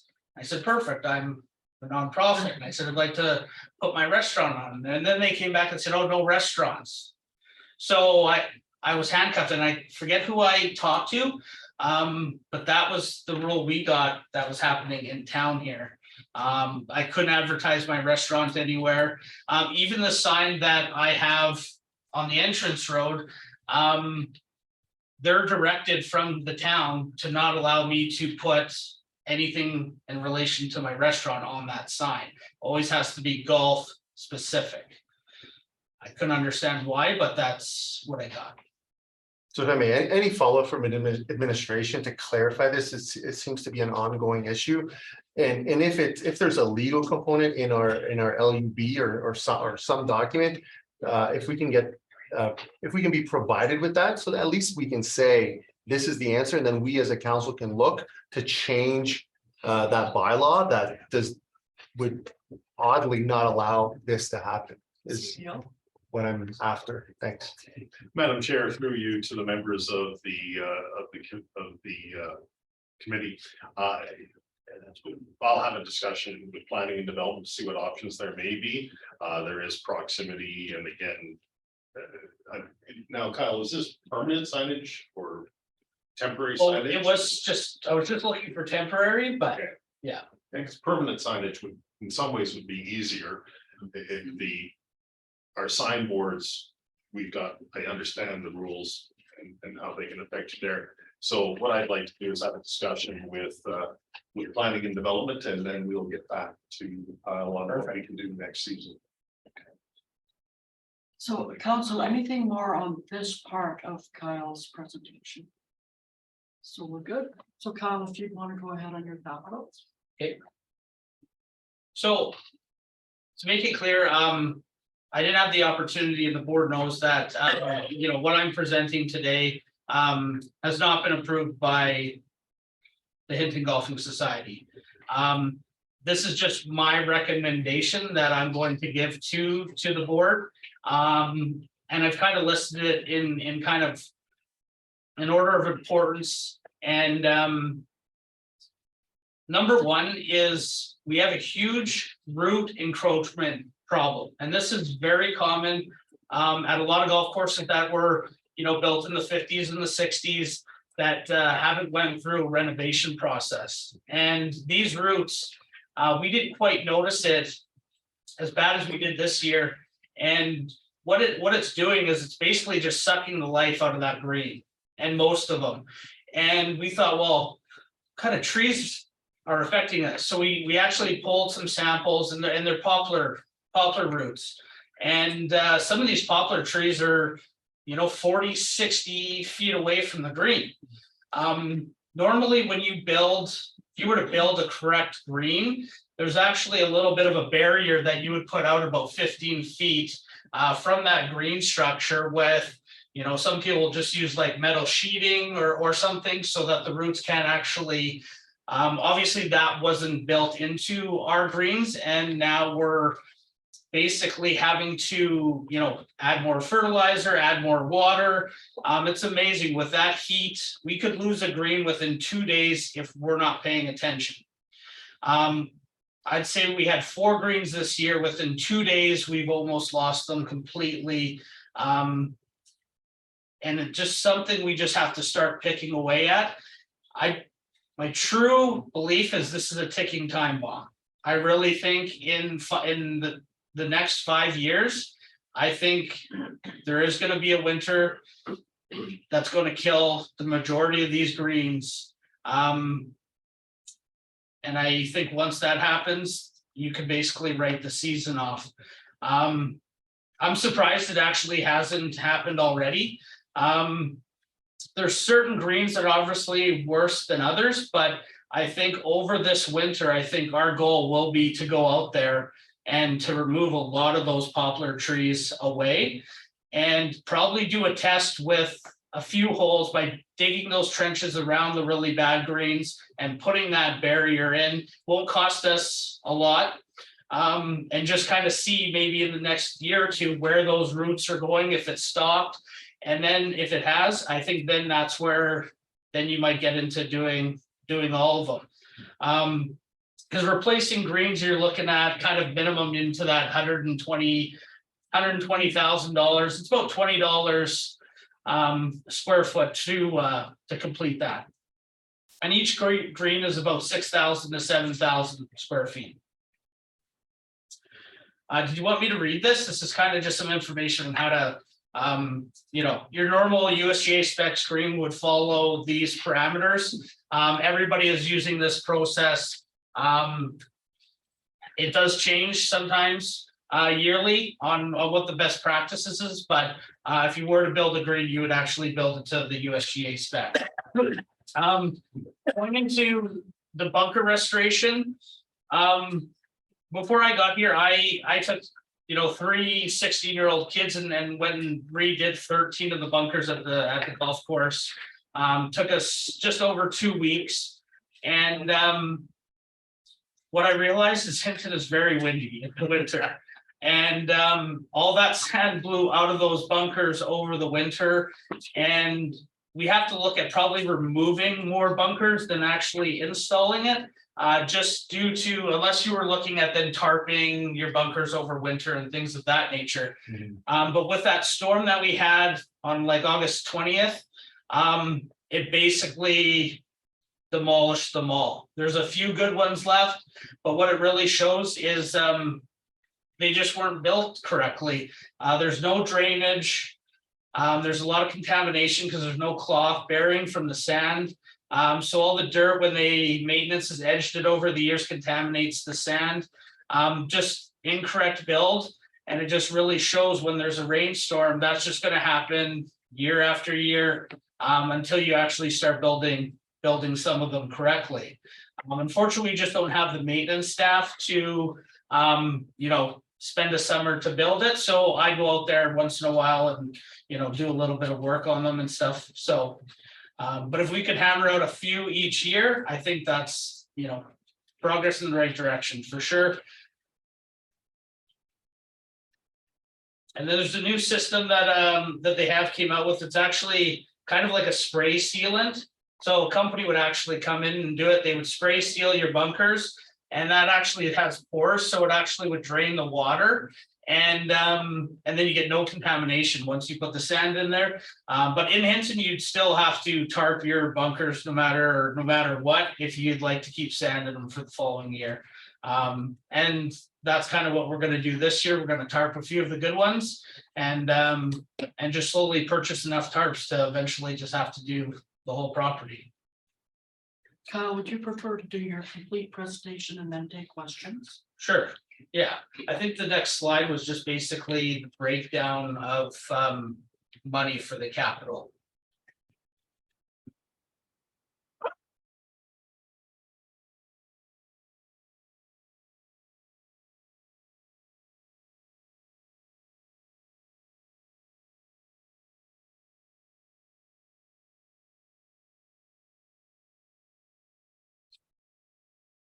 So if we were to get a company to come do that, just root pruning, which is basically just, they're gonna just trench. I looked at a piece of equipment, but it didn't go down far enough. It costs roughly, 42,000. With the right attachment on a skid steer, we'd be able to do some of that work. The one thing too that that's in our budget for next year is a new skid steer. I do have one priced here, at 92,000. I definitely don't think, we need to have that exact model at 92,000. I think we could get something a little bit on the cheaper end. But our current skid steer is a 1999 with over 6,000 hours on it. The club paid 26,000 for it back in 99. So I think it's definitely got its money used, and it's been a good unit. It's just time. We're just putting a little bit too much money into it each year. And in order to do some of these fine tuning skills where you got to make bunkers and all that stuff, this thing uses hand pedals, and unless you're a decent operator, it's hard to use. So that would be the only kind of thing that we've added into our budget, that we'd be looking at getting into a 4 or 5 year lease to pay for it. So root pruning, 42,000. Cart path upgrades to spread wear patterns, about 40,000. We started to do this slowly. Number 9 is actually a brand new cart path, and it held up perfectly in that rainstorm. I think if you guys played, number 5 is kind of next on our list. I think you guys saw a bunch of stockpiled gravel there. That's kind of the plan here this fall, is to kind of fix that one up, so it'll be good for next year. The course never had too many tarps when I started, so I've been kind of buying about 3 to 4 tarps every year. The board did purchase another 3 for this year, but the course definitely needs some more. Here's just the pricing on what we would be looking at if we were to replace a few greens. Green number 4, it doesn't survive because it's basically built in a shaded area. Doesn't get too much sunlight. We struggle growing grass on it year after year, no matter what we do with it. Basically, you can either go in, remove all the trees, or just move that green slightly to get a little bit more air traffic through the trees, and then a little bit more sunlight, but that's a tough one. And there's massive roots in that green, so you wouldn't even really try to do anything. That's a total kind of rebuild, that one. Green number 10, everyone knows it's a big hill that goes down. Well, they have a huge hill, and then your green's basically sitting in a flat area where it collects water over the winter, and basically has severe ice damage because that's where the water is going to pool over the winter, and we basically lose that green every single year. Fortunately, we brought it back. It's in decent shape right now. I wouldn't say great, but it's playable. And then number 12, again, it's up against the tree line. It doesn't get too much sunlight, just needs to be pulled over in the middle. We can't grow crops on that one either. It takes a lot of fertilizer, a lot of seed every year, just to make it playable. Right now, if you go out, you wouldn't think there is a problem, but in springtime, you'll really notice the damage. And so those 3 greens are basically something that we would be, down the road interested into moving and rebuilding. The cost in the yellow here is just for that company to come in and redo all the bunkers. About 111,000, and then obviously you got some mobilization accommodation costs in there as well. So moving on to food and beverage, I would say these items would make our staff a little happier, but they're not a necessity at the present moment. We can still operate just fine with the equipment that we got. These are more to make their life a little bit easier. One thing too is because we have done so many banquets, is that carpet in that banquet room is going to be pretty much toast here. pretty soon, so we'd like to eventually put some type of like vinyl flooring or something down, so we wouldn't have to replace carpet. And then for the golf operation side, we just need a new picker attachment. Couldn't even give you the year on the one that we're using, but the welds are starting to break. I don't know how many more times we can just weld it, so that's about 6,500. So overall, basically more in the maintenance side of things than anything. That's it. And that's, thank you. So first up, we have Mr. Mayor. Oh, thank you, Madam Chair. Kyle, great presentation. Happy to see where things are right now compared to 24 months ago. So fabulous job. I have to ask, if we're going to invest 120,000 in green number 12, please tell me it won't be more difficult than it already is. It's supposed to, it would be easier. Okay. Yeah. I want the record to note that. Thank you, sir. Councillor Haas. Yeah, just a couple of questions. Thanks again for the presentation. I don't know anything about I don't golf, so I don't know anything about that, but I did have the opportunity to go on that tour, and I did see the number of holes, especially the fairways that are all lumpy and everything, so that would make it difficult. But my question is more around, just curious about the skid steer, understanding it's tired, but how much part of the year is that skid steer used? And I'm just wondering, because I know that in the past, like when we did street sweeping stuff, there was a possibility of renting. Is instead of buying or leasing, is there an option, or is this a year-round thing that you use? Is it just during the season? So we do use it for snow removal all winter. Okay. And that skid steer's used every day. Okay. So whether it's loading gravel into, gators, to moving sand, to you name it, we only have really 2 people that can operate it. But it's definitely a huge key piece of equipment. And we're just tired of putting, $4,000 to $5,000 into it every year to get it going. I think the next one might just be that big one, and our direction from administration was to let them know of any upcoming equipment purchases that were on our list. I think for years, I think it was just more reactive, going, okay, this machine's broken, okay, we got to buy it, and they just would like a little bit more heads up when it comes to the equipment purchasing. So I have a question then on regards to that too, and it may be a question for administration as well. Currently, FCM is providing grants for net zero, and I'm just curious, have you looked at the potential for, say, an electric one potentially? Because I understand that 30% FCM covers 30% of the cost but I'm wondering, to this question to administration, does that FCM grant, must they go through a municipality, or would this be an organization that could access that as well? Go ahead, sir. Madam Chair, if I may, Councillor House, yes, it will have to go through a not-for-profit and or municipality, but since we own the golf course, it's probably better that the municipality go through that. Okay. And we would have a better chance on harnessing such a grant. Okay.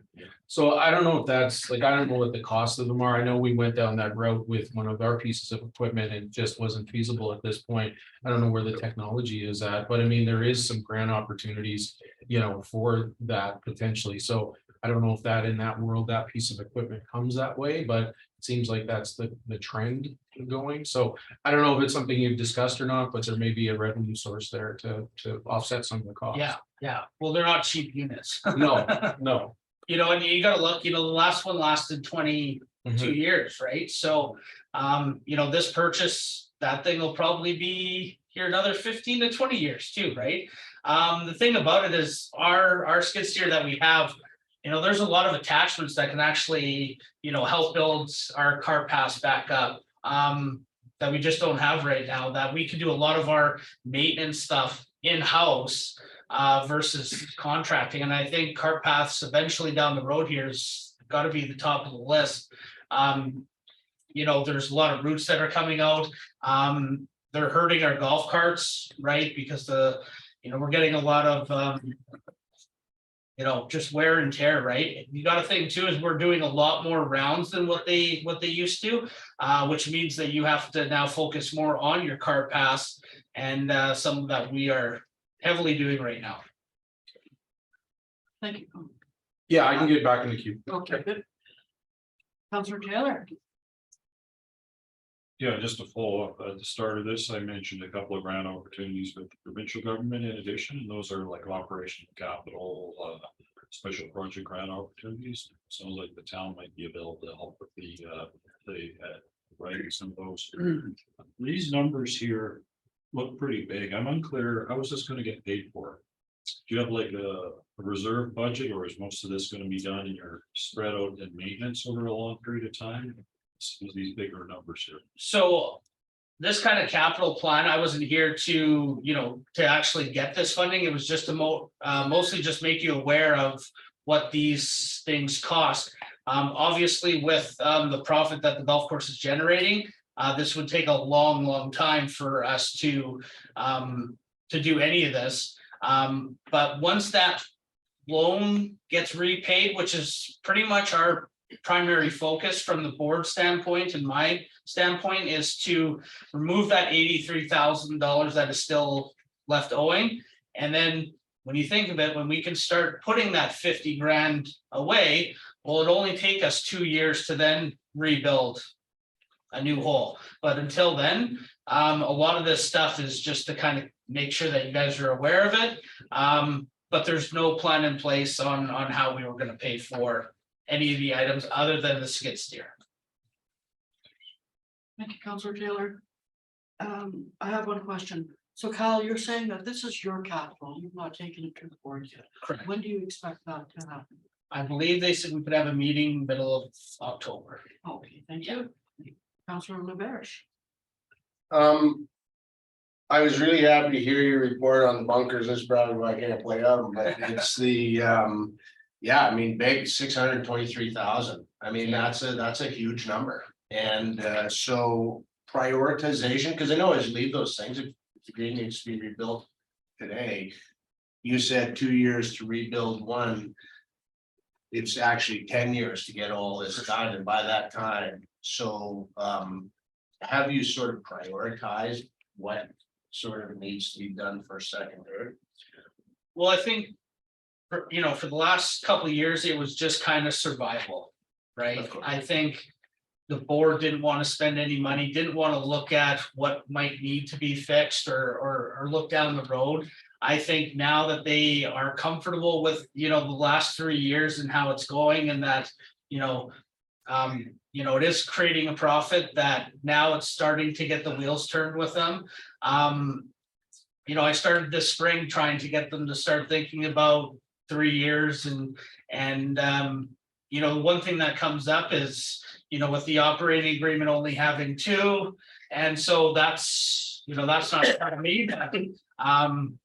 It's just trying to get a little bit more forward thinking, and I think once they see this and realize, the costs associated with that, they might have to do some serious planning down the road here. Thank you, sir. Councillor Hawes.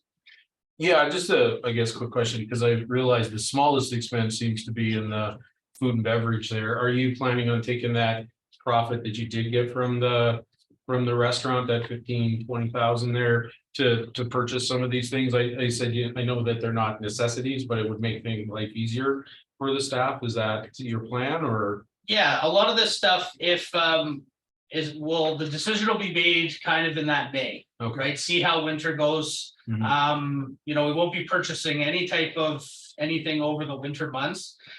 We'll see how the membership drive does. Right, and if it fits into the financials, then we will probably start knocking a couple of those items off in order that we need, and those are, some of those are wish items from head chef. Yeah. No, I understand. Yeah, great, thank you. Thank you, sir. And Mr. Mayor. Thank you, Madam Chair. This has been a topic for quite a while, from a capital project standpoint, kind of get an update about the fairways. And I know there was some test patches done in certain areas, and seeing that a lot of this capital is not the fairways. Any update on any successes of evening out some of those fairways, or any other options of temporary fix, like a grader, stuff like that, implementing that, any comments or update for fairways? So with that new skid steer, we'll be able to, smooth a lot of these fairways out, and we won't be able to do them all at once, but kind of in like 30 to 50 yard increments. A lot of them is just roots that are, tree trunks that are kind of now moving up, as the old timers just kind of backfilled dirt over the stumps, and now the stumps are rising. So it'll be a lot of stump removal. And a lot of that work you could do with a skid steer, or a couple members have some graders and such that it actually wouldn't take too much. But you'd still have to install irrigation, drainage, and the property's not outfitted to really be adding irrigation. It was set up to just maintain. So there's a lot of holes that have no irrigation, lots of holes that don't have any drainage. So it was built, there's a lot of missing parts to it. So. Thank you. Thank you, Mr. Mayor. So do we have any other questions for golf course? And in seeing none, and sir, go ahead. Thank you. Thank you, Madam Chair. Just a reminder to council, first I want to thank Kyle for bringing this to us on relatively short notice. I did ask him to prepare something, and certainly appreciate that he has to go back to his board with this. More than anything, I wanted Kyle to sit with the committee, with council here, to better understand what might be coming forward in the 2023 forward budget. And just a reminder for you, Kyle, a reminder for council that we're looking at a 5 to 10 year capital plan. So even as things may come forward, we'll have to prioritize those over a 5 to 10 year window. You can't do everything in 2023, and I don't think anybody expects us to, but that's, so this is a great initial step. And I guess my comment, Kyle, would be, once the board has kind of given you some direction on this, please be reaching out and talking with us. Sure. So that we can bring something for council's further consideration as part of the 2023 budget. Okay, awesome. So council, before we close on this, is there anything else? And hearing none, Kyle, thank you so much. Hey, thanks for having me. Thank you. Thanks, Kyle. Yeah, thanks. Thank you.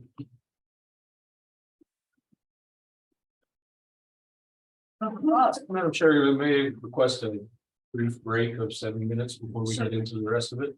And we'll have a 7-minute break right now. Thank you. And that is, Lucky you didn't. I'd like to call this meeting back to order at 6 o'clock. Next thing on the agenda are reports from administration, and we will start with business license information, and you will find that on page 48 of your agenda. Administration, please. Madam Chair, thank you. With that, I'm going to turn this over immediately to Ms. Walker, and she will take us through this in conjunction with the short-term rental bylaw. Thank you, ICO Hanlon, here to council. I'll just summarize my report for you. The short-term rental bylaw was passed on June 21st, 2022. As a result of this bylaw, council wanted to explore options to publicly advertise a list of short-term rentals businesses within our community over and above those that select publication on the current business license directory. For those short-term rental businesses that do not self-select into the business directory, administration consulted with the Freedom of Information Advisory Consultant on the options a municipality has under the FOIP legislation. After receiving opinion from the FOIP consultant, administration provided 2 options to council to consider under this report tonight. Option 1 presented follows the City of Calgary's model, which includes the business license number, the civic address of the property, the type of residence, the business license date and expiry date. Option 2 presented in the report tonight would be the same, except replacing the civic address with a community district. For example, within our community, Thompson Lake, East Hardisty, Eaton District. Administration is recommending option 1, which is what City of Calgary uses, because the type of information is routinely disclosed in a business context and does not reveal other personal information. Administration will coordinate with the communications department to set up on the town website when we determine which option we're going to use. And to let the applicants know, we will have a FOIA disclaimer on the application form that the reason we will be advertising their business and their address, if that's the route we take. And that's it. Thank you. Thank you, Administration. Council, questions for admin, and we will start with Councilor McGowan. I'll just start it off this way and see what happens. I'd like to make a motion that committee direct administration to bring the business license information, short-term rentals report back to regular council meeting of October 4th, 2022 for decision on option 1 is presented. And if I may, just very briefly, Madam Chair, Yes, for sir. myself, this is pretty simple. This is a matter of you're going to engage in business in the community. There has to be some level of transparency. Just it's a full stop moment for me there. Sir, Councilor Taylor. Yeah, I like option 1 too. There's no downside to this, like from a, you know, what you say, like burgle or robbery kind of point of view, like the thing that I forget, what did we do with the idea about putting the logo on the front of the house? Did we drop that or did we dropped that? Yeah. So that's a big thing. So I think this is pretty safe. I don't think our robbers are this can. Is it thinking? Thank you, sir, very much. And Councilor Hawes. Yeah, I'll be in favor of this. This was part of the intent of having a bylaw in the first place, and I appreciate Councilor Stashik. I know he's not here this evening, but you know, I think he forwarded this direction because I mean, part of having the bylaw is to understand how many short-term rentals we have in our community, and if they aren't putting it in a system of any sort, and we don't know them, so at least this is an opportunity we can track it. I would be okay, I'm okay with option 1, but I mean, even just having an area, you know, because if we were to see, you know, X amount just all of a sudden blow up in a certain area, I don't necessarily need to know exactly where they are, but hey, Thompson Lake has X amount where this area doesn't, but I'm okay with option 1. I think that more transparency the better.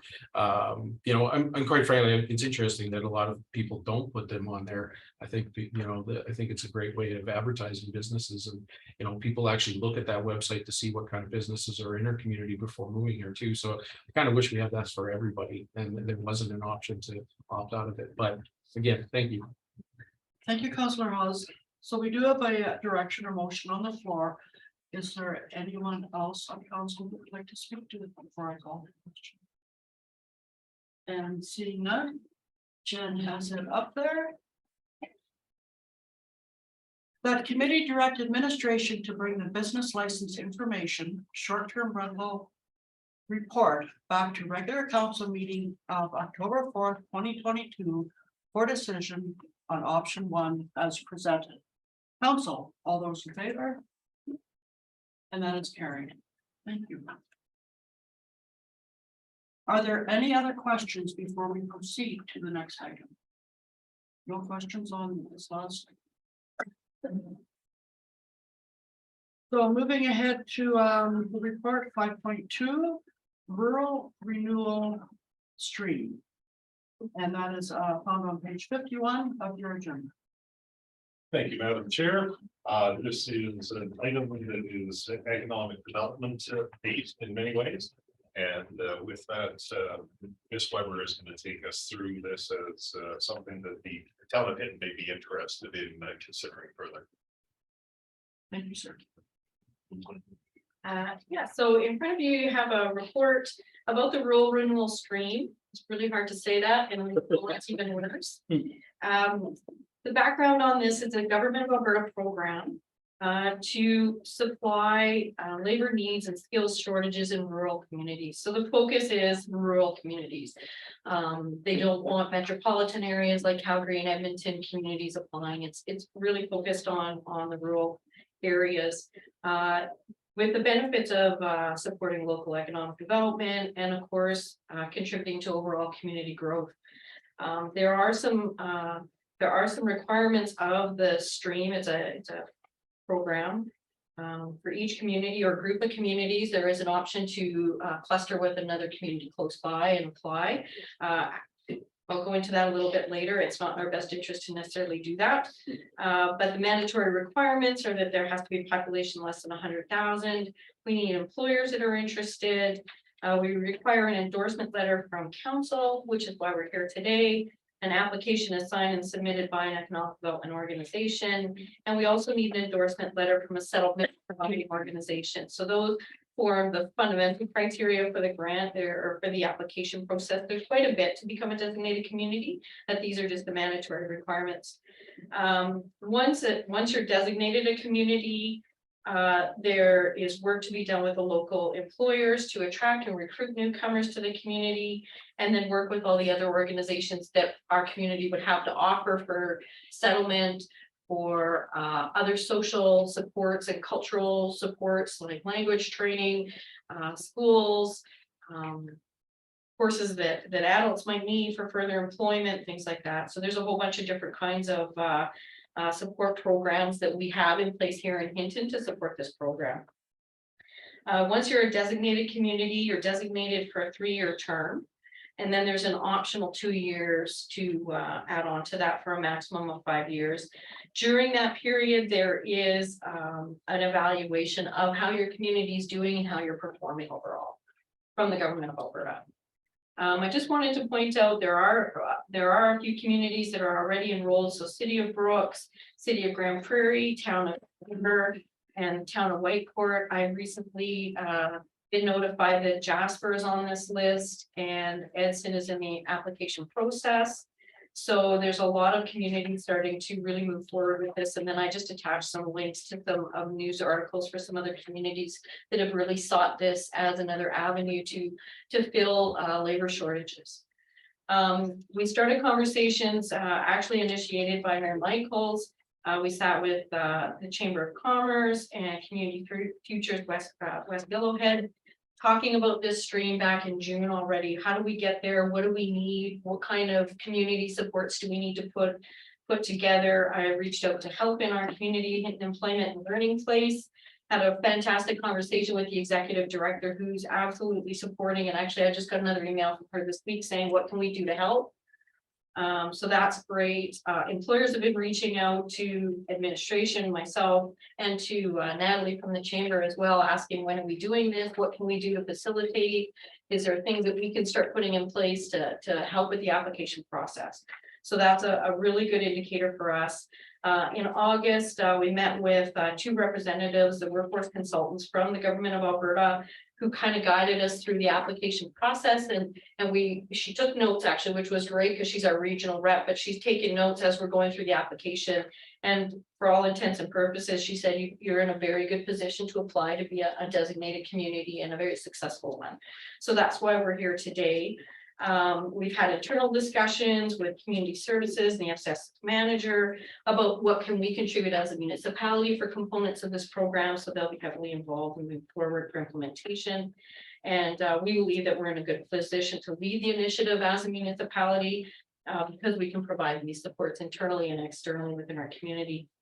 The biggest part of the application process, as I say, for council here, is that we require an endorsement letter as support from council and an acknowledgement that through that letter of support that our community's name would go up on the list with all the others posted saying we're now a designated community. The next intake for review from the government of Alberta is November. So our regional representative said, if you can get the application pulled together to me by October, I'll review it, let you know if I see any weaknesses that we can build on. I'll work with you to improve that and then get it submitted. And she felt that we were in a strong position. I think some of the biggest things for us is that, you know, the implication of the decision as more communities apply for this stream. I believe that like there's grants available that open up once we're a designated community. And I think the competitive nature of the municipalities for those grants will become more and more competitive the longer we wait to enroll. So I think it's important to move forward with that. Alberta Settlement and Integration Program has grants, workforce partnership. I really like the workforce partnership grants because they're available to employers to help the employer specifically, and it's geared towards industry and different sectors and things like that. And so it's not specifically just to build out those community support groups. So that's another great avenue to really work with our commercial businesses here in town. What else can I tell you? We're hoping to become one of the first 10 communities, opening up those grant opportunities to us.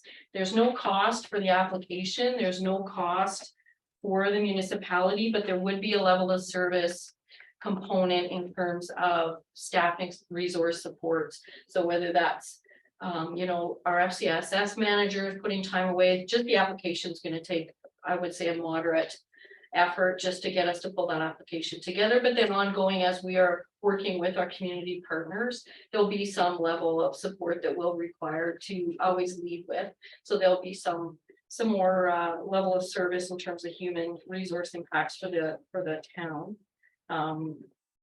What else? Yeah, so I think that's kind of the biggest points that I wanted to raise about it. I think it's a really great economic development driver. I think that the risk of us not participating and not moving forward proactively at this point is that maybe employers are going to move to other communities and offer those kinds of support so that they can recruit newcomers.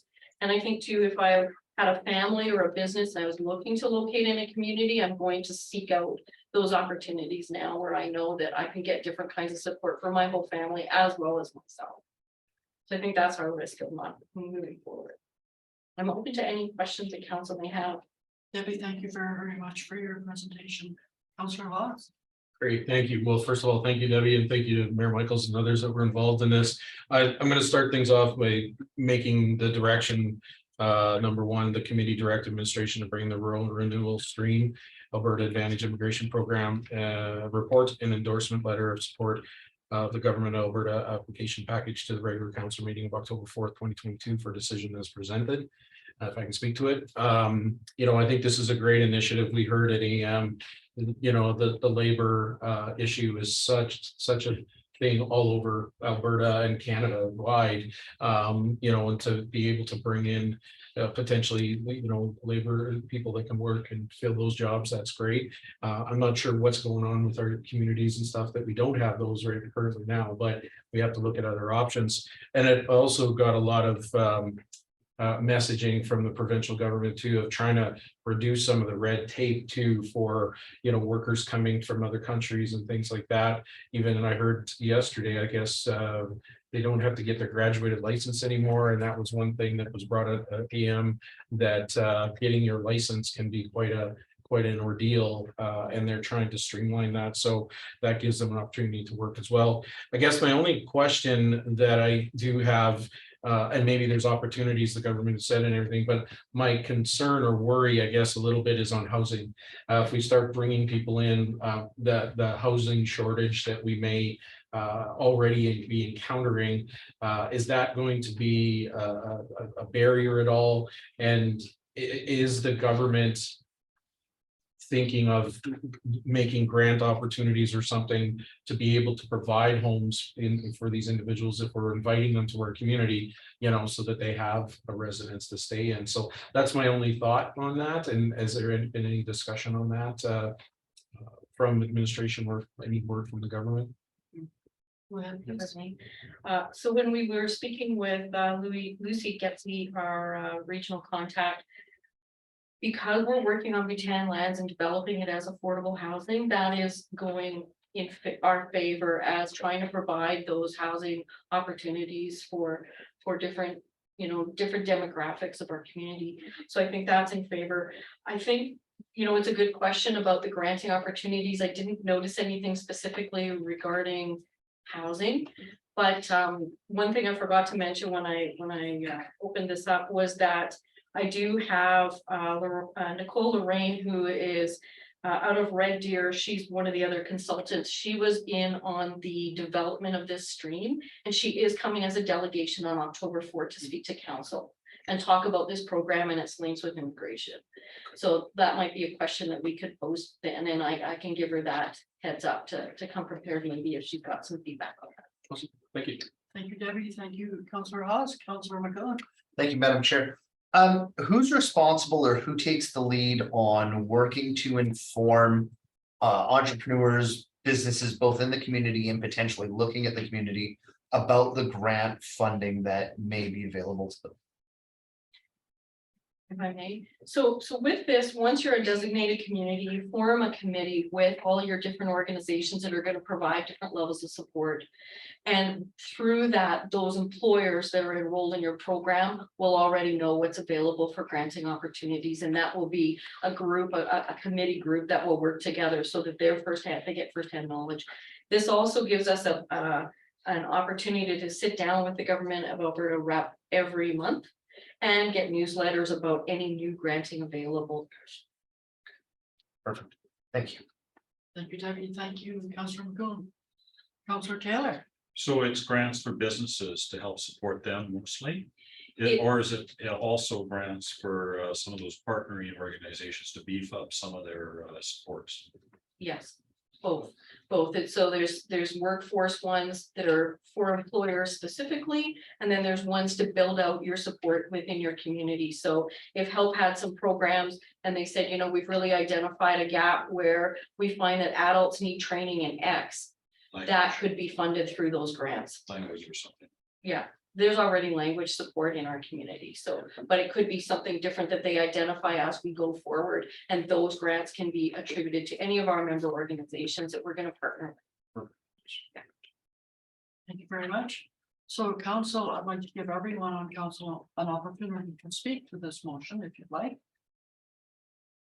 Okay, so is there anything further before I call the question? And seeing and hearing none.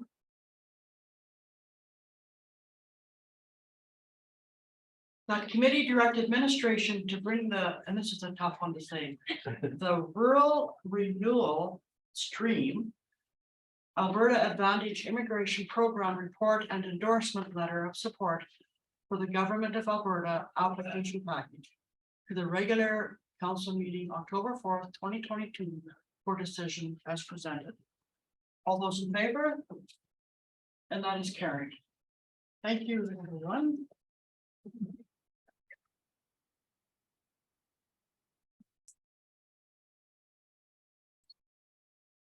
And next on the agenda is the fire underwriters study phase implementation. And that starts on page 57 of our agenda. Admin. Madam Chair, thank you. 57 through page 198, so. I was- It is, we will not read it into the record. But I do appreciate a lot of work goes into these underwriter studies, and this is a draft from August 2021. And the chief is going to take us through and kind of bring council up to date on what we would like to propose moving forward with out of this study to best serve the residents and businesses of Hinton. Thank you. I see you, Hanman. Excuse my voice, it's still a little raw, Madam Chair. Through the chair to all of the committee. On January 25th, the administration brought forward the fire underwriters report, which for simplicity, I'll just call the FUS report. And the recommendations from the FUS report that was conducted during 2021. It was originally done as a recommendation of the fire master plan, which was done in 2018. It was one of the recommendations for the fire master plan, and the FUS report really did validate a lot of the recommendations in the fire master plan. And the underwriters, they conduct surveys throughout Canada, all in every community, about every 7 years, to establish the fire insurance rating, which helps the insurance brokers set their rates for insurance in a community. And this was done as a natural process. We requested the report and it was completed by the underwriters. In the analysis section of my report here, it's really a rehashing of what you heard in January. The 7 overarching recommendations that were made by the underwriters that we could improve our fire grading, insurance grading in the community, which would impact every business owner and the property owner in town, including the town of Hinton with our own properties. So I skip ahead a little bit to what's page 4 on my report, but probably page 61 in your package. There is a matrix there that I put together just to simplify the recommendations and when they would be implemented. And then in the level of service implications, I've put some narrative there, and I'll go through that narrative to try and explain how I intend on implementing these recommendations. So recommendations 1 and 2 were essentially to replace the aged and fire engines, the pump engines that no longer pass their Underwriters or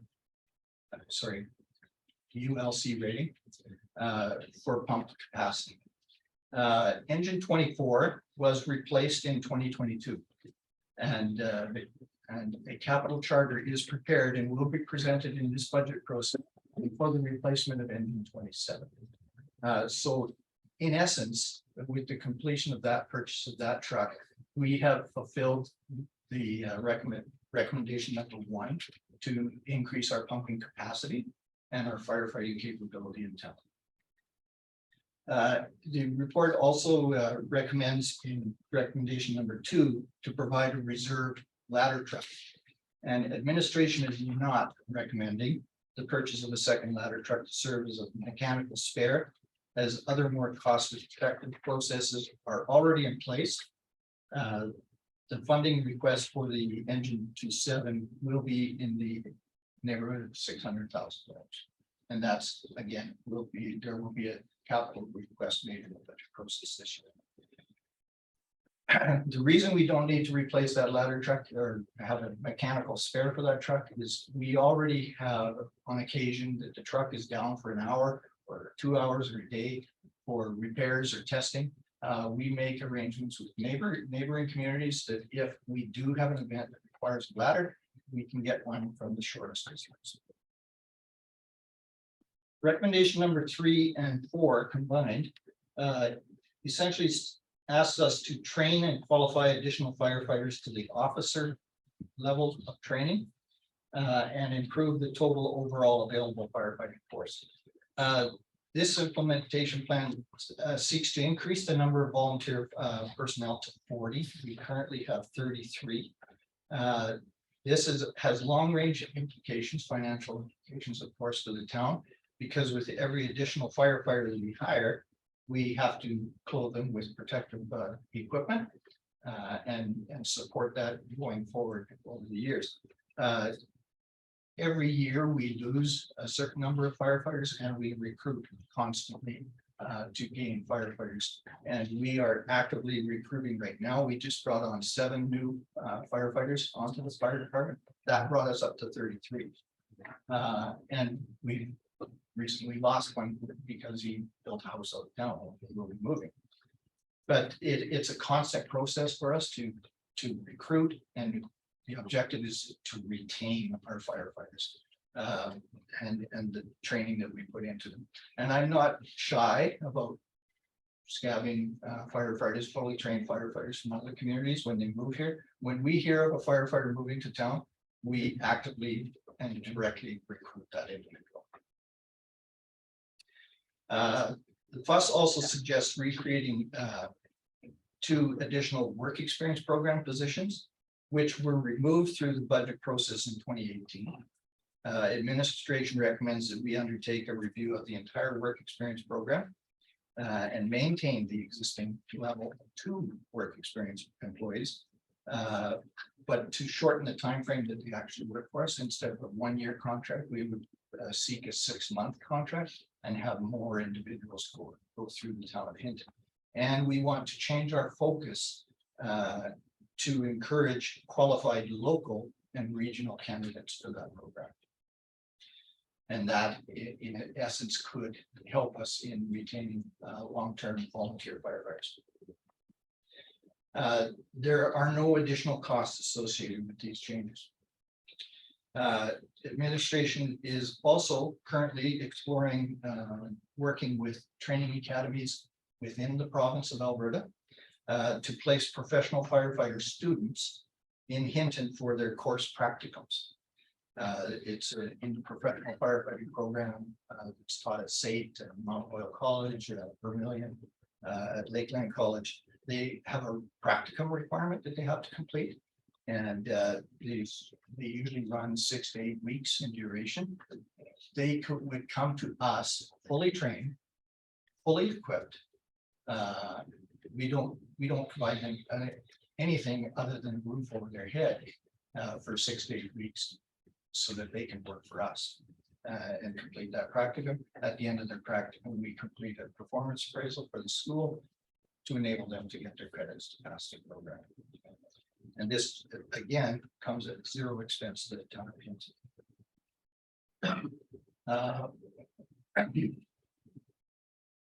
And maintaining the current work experience program the way it is, although shortening the time frame that they stay with us, has no additional impact to the 2023 to 27 budget plan. It's already built into the staffing.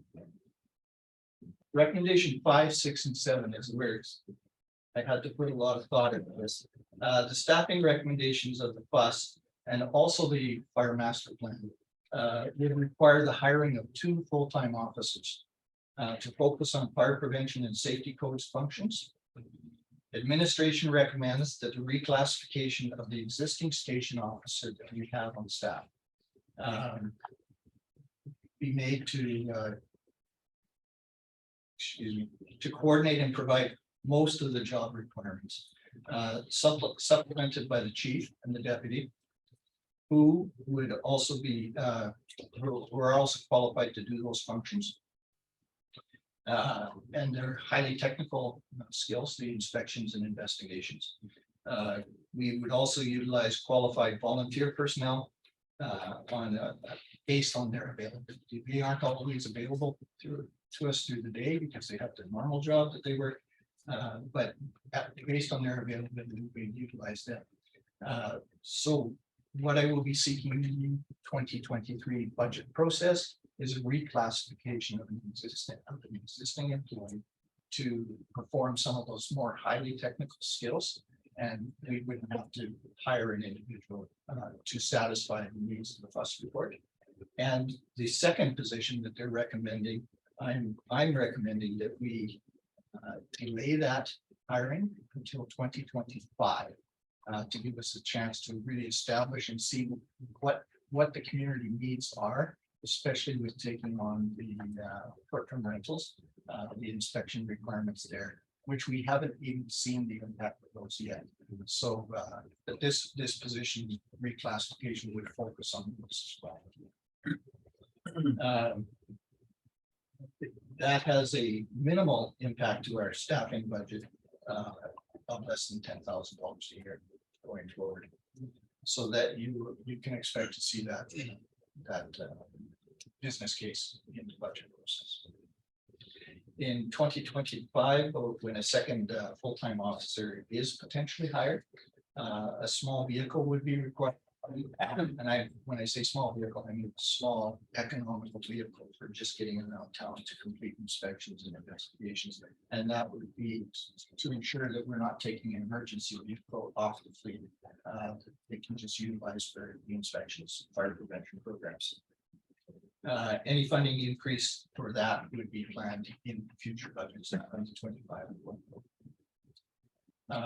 With that really is the minimal that we can do to satisfy the needs of the FUS report and obtain us a better rating from the community.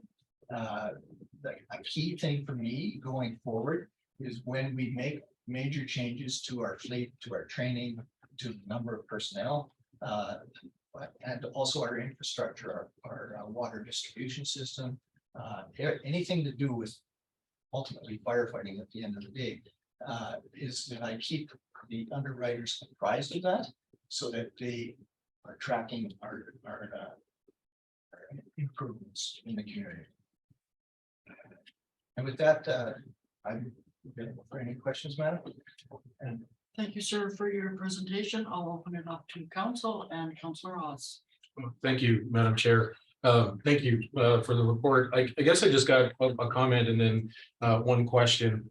First of all, I'm really happy to hear about the practicum students. You know, having them come to our community, this is something that is a drive in a lot of areas to bring those students to the rural center, give them that experience, and the hope is that they might return back to our community and make it their home and provide those services. So I really are excited to hear that. And I think it's that retention part of it. I think from my experience, having working for an organization that also has practicum students, it really helps that individual who's guiding that person. It gives them, you know, that feeling of meaning amongst the organization and being able to mentor somebody like that. So I think that's going to be really good for that department. I guess I just have one question in regards to the hire a fire prevention inspector investigator.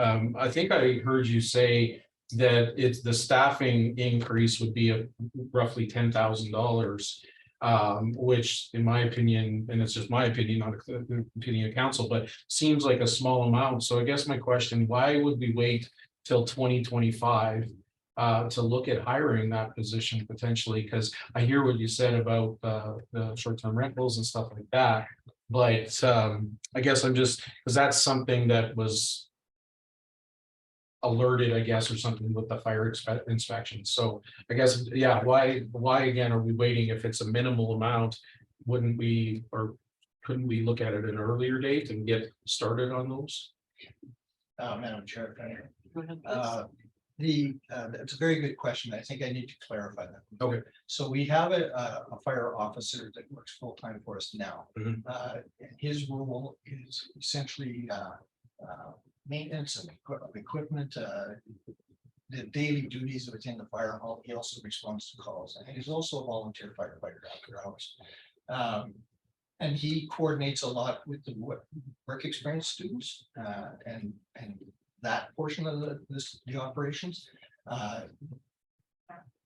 The man does a lot of work for us in the course of the day. Excuse me.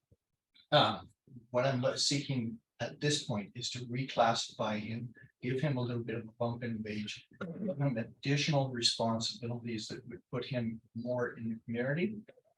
And his position at the station would actually be filled in with a volunteer, because he's a captain by rank. Okay. We would promote one of my lieutenants to a captain position, and they would backfill that some of the other duties at the station, but he would take on more of a public role and be in the community a lot more.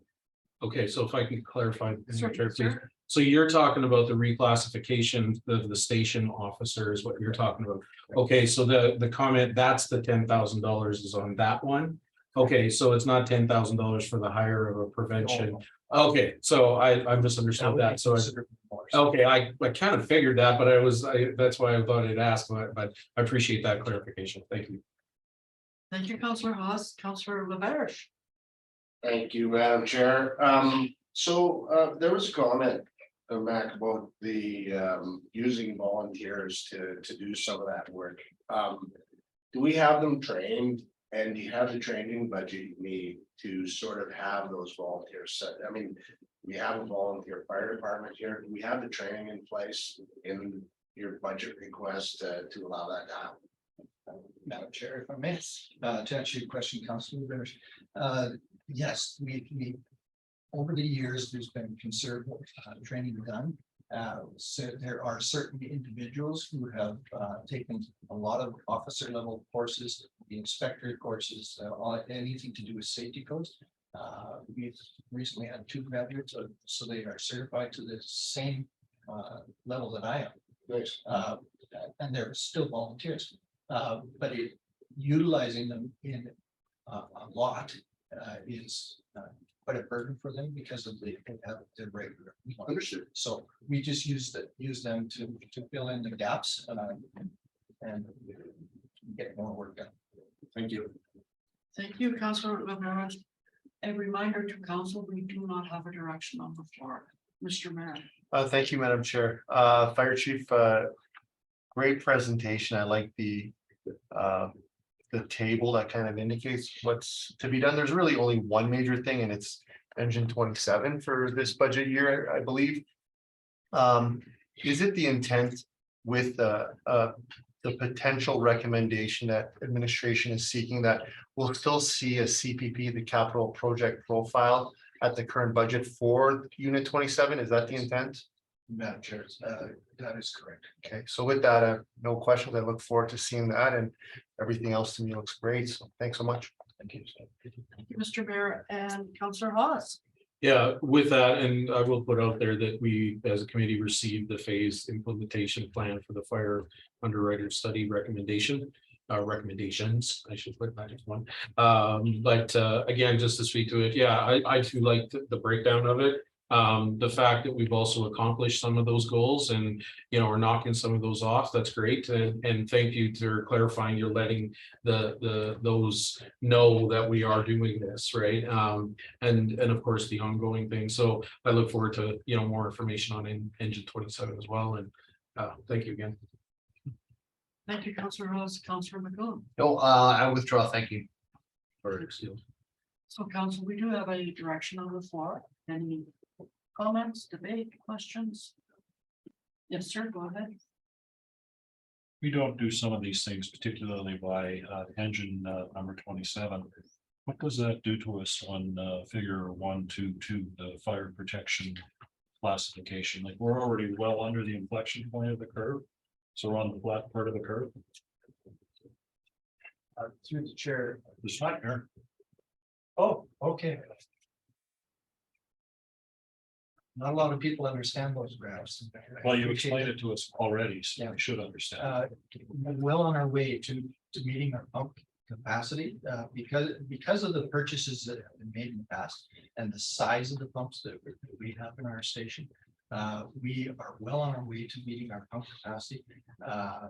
With replacement of engine 27, it's not just pump capacity, but it's our water carrying capabilities. We need more water. There are areas of the town that are considered unprotected because they have no hydrants. And it's a long ways to hydrants. So we actually have to use water tenders to reach those areas and effectively fight fires. So that this engine 27 specifically will be designed to carry more water. It will probably have a smaller pump because of the pump sizes on all the other trucks. But it will carry more water and equipment for firefighting in areas that would be deemed otherwise unprotected. So if we don't buy it, does that shift us to a 5 or possibly a 6 on the rating? Yes, it would. It would, and which could have going from one grading to the next grading could have an impact of, depending on where you are on the scale, could have an impact of between 33 to 50% impact on fire. Holy shit. Yeah, it's a $50,000 impact. It's big. Thank you. Thank you, Councillor Taylor. Councillor Haas. Thank you, Councillor Taylor, for asking that question, because that was what's next. What does that impact on our insurance and everything? So, and I'm not saying we're buying it because we still are coming into it, but if we buy it, do we get to do the push it into the and do all the festivities and stuff? Okay, that was fun. That was fun this year. So, yeah, I like the fact that you started it and helped us out a bit to get it in there. So awesome. Yes, you can have the horn. Sorry. And Councillor 27. Mr. Mayor. Thank you, Madam Chair. I don't want to belabor this conversation, but since the question was asked about the capacity and engine 27, our current ranking is based on the current model we have right now. So I think there was an understanding there, and I'm just assuming that we would dip much lower. I understand that the rating is set this way, and this can help us elevate, but we wouldn't necessarily lower because the unit we have is based on the number that we are. And I think it was said in a different way that we would lower a lot. We wouldn't lower. This would help us increase or maintain and go higher. Is that correct? Okay. That's through the chair. Big difference. It would be an improvement. At the time of when the bus being completed, both engine 24 and 27 weren't even calculated into the formula because of their age and their dependability. Okay, thank you for that. Thank you, Mr. Mayor and Councillor Taylor. Well, that's a significant answer because we're already at the flat point of the curve. So that means we already have a relatively high rating. So stuff that we do further is not going to significantly impact our insurance costs. The cost increases or decreases from doing additional stuff is relatively minimal. Because we're already at close to the highest possible point because we're well on the flat end of the curve. Through the chair, if I may. Yes, sir. That's a very good observation. So, yeah, on the residential side of the town, that is exactly correct. On the commercial side, and when we're talking about the mills, there is a lot of room for improvement. What we do to improve our pumping capacity, our training levels, our water distribution system directly impacts one of our highest ratepayers. So it's a big deal to maintain our fleet and our training and our staffing to the level that's being. I didn't confuse that. Oh, you haven't confused me. No, I understand totally what you're saying. We're doing this for the benefit of this. That's the community. Thank you, Councillor Taylor. So, council, we do have a direction on the floor. I have no one else in queue. So prior to calling the question, are there any further questions from the council? And hearing and seeing none, I will call the question. The committee received the phased implementation plan of the fire underwriters safety recommendation. All those in favor? And that is carried. Okay. Thank you, sir, very, very much. Thank you, Fire Chief. Thanks, Mac. So council, before we move on, are there any more questions, discussion on the topic that we were just working? And hearing and seeing none, we're going to move on to our reporting. And council reports, and I am going to start with Councilor LaMarche. Since yesterday, I have nothing. Thank you, sir. So many words. Nothing to report since yesterday, but just a reminder to everybody that there is an open house tomorrow from 4 to 8.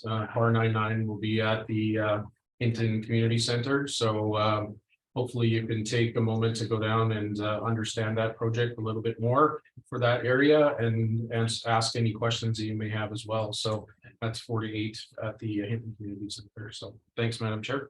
Thank you, sir, very much. And Councilor McGowan. Well, not all of us could live the life of luxury this past week and enjoy the hospitality of AMA. However, what it did give me the chance to do was I got to sit in on Mr. Tave's visit to Hinton last week regarding the UCP leadership race that's currently going on.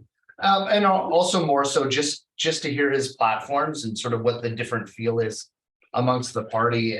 And again, in short, just trying to be fair and unbiased. There were a lot of interesting positions and platforms presented. It was exciting to hear them in person. I appreciated that he took time to come and see us, which I understand he then moved on to see yourselves at AMA afterwards. So it was good. And really outside of that, that is all. Thank you very much, sir. And Mr. Mayor. Nothing to report, Madam Chair. Thank you, sir. And Councilor Taylor. I go to a library board, nothing to report, but I do go to a library board meeting tomorrow. And the question of whether the town takes over the building or not, I think might be talked about. So Sorry to clarify, you mean the Historical Society, right? Not the library. Historical Society. Okay, Sorry. appreciate that. I was like, what? Sorry. No problem. So can somebody answer me before I go? If we take over the building, that does not necessarily mean that the staff become, the manager becomes unionized or? Madam Chair, if I could, through you, there's much work that needs to be done on this before we would be in that position to even answer that question. An assessment of the structures required, negotiation with the operators is necessary. unfortunately, administratively, and I think politically, we aren't even ready to answer that question yet. It's an ongoing process and the ask needs to come forward. I don't know, Deb, if you want to speak to it. I know Heather was trying to work with them on an assessment of the building itself. So really very early days for us on this. I can add a little to that, Madam Chair, through to the rest of council and board. I'm willing to come to a meeting if tomorrow, if I can tag along. I'd like to hear what the discussions are and concerns are. That board meeting would be very helpful. And also I can also update with Manager Way as well and find out which group is at with it. There's certainly lots of options, a lot of options available to help and to ensure that continuity of service is there. Thanks. Thank you, sir. So what I have to say, I feel like I've been working hard since yesterday. However, what I have to say is about things that are coming up in the future. On September 29th, Truth and Reconciliation will be happening at the Hinton Friendship Center from 6 to 8. They will have drummers, they will have food, and they will have displays. It's not going to happen on the 30th, which is the day that typically would have. The Friendship Center will be closed on the 30th. So if you can, I'm sure I can see you there from 6 to 8 on the 29th. Also on the 29th at 12 o'clock noon, we will be having our second air shed location will be presented to the community. And that happens, hope I got this address right, 134 Seabold, and that's at 12 noon. And it's our second air quality station. Love to see you all there. And now I shall go on to our ICAO. Thank you, Madam Chair. I guess just a very quick update or report back to the committee out of yesterday's council meeting. So I have reached out and asked a number of questions of ATCO regarding the franchise fee. It just went out as an email, have not heard back yet. Again, my hope is to bring that back to October 4th. The second part that I'd like to speak to, and I do appreciate the reference to tomorrow's open house. I think there's a bit of confusion in the community because we're getting a number of inquiries on this.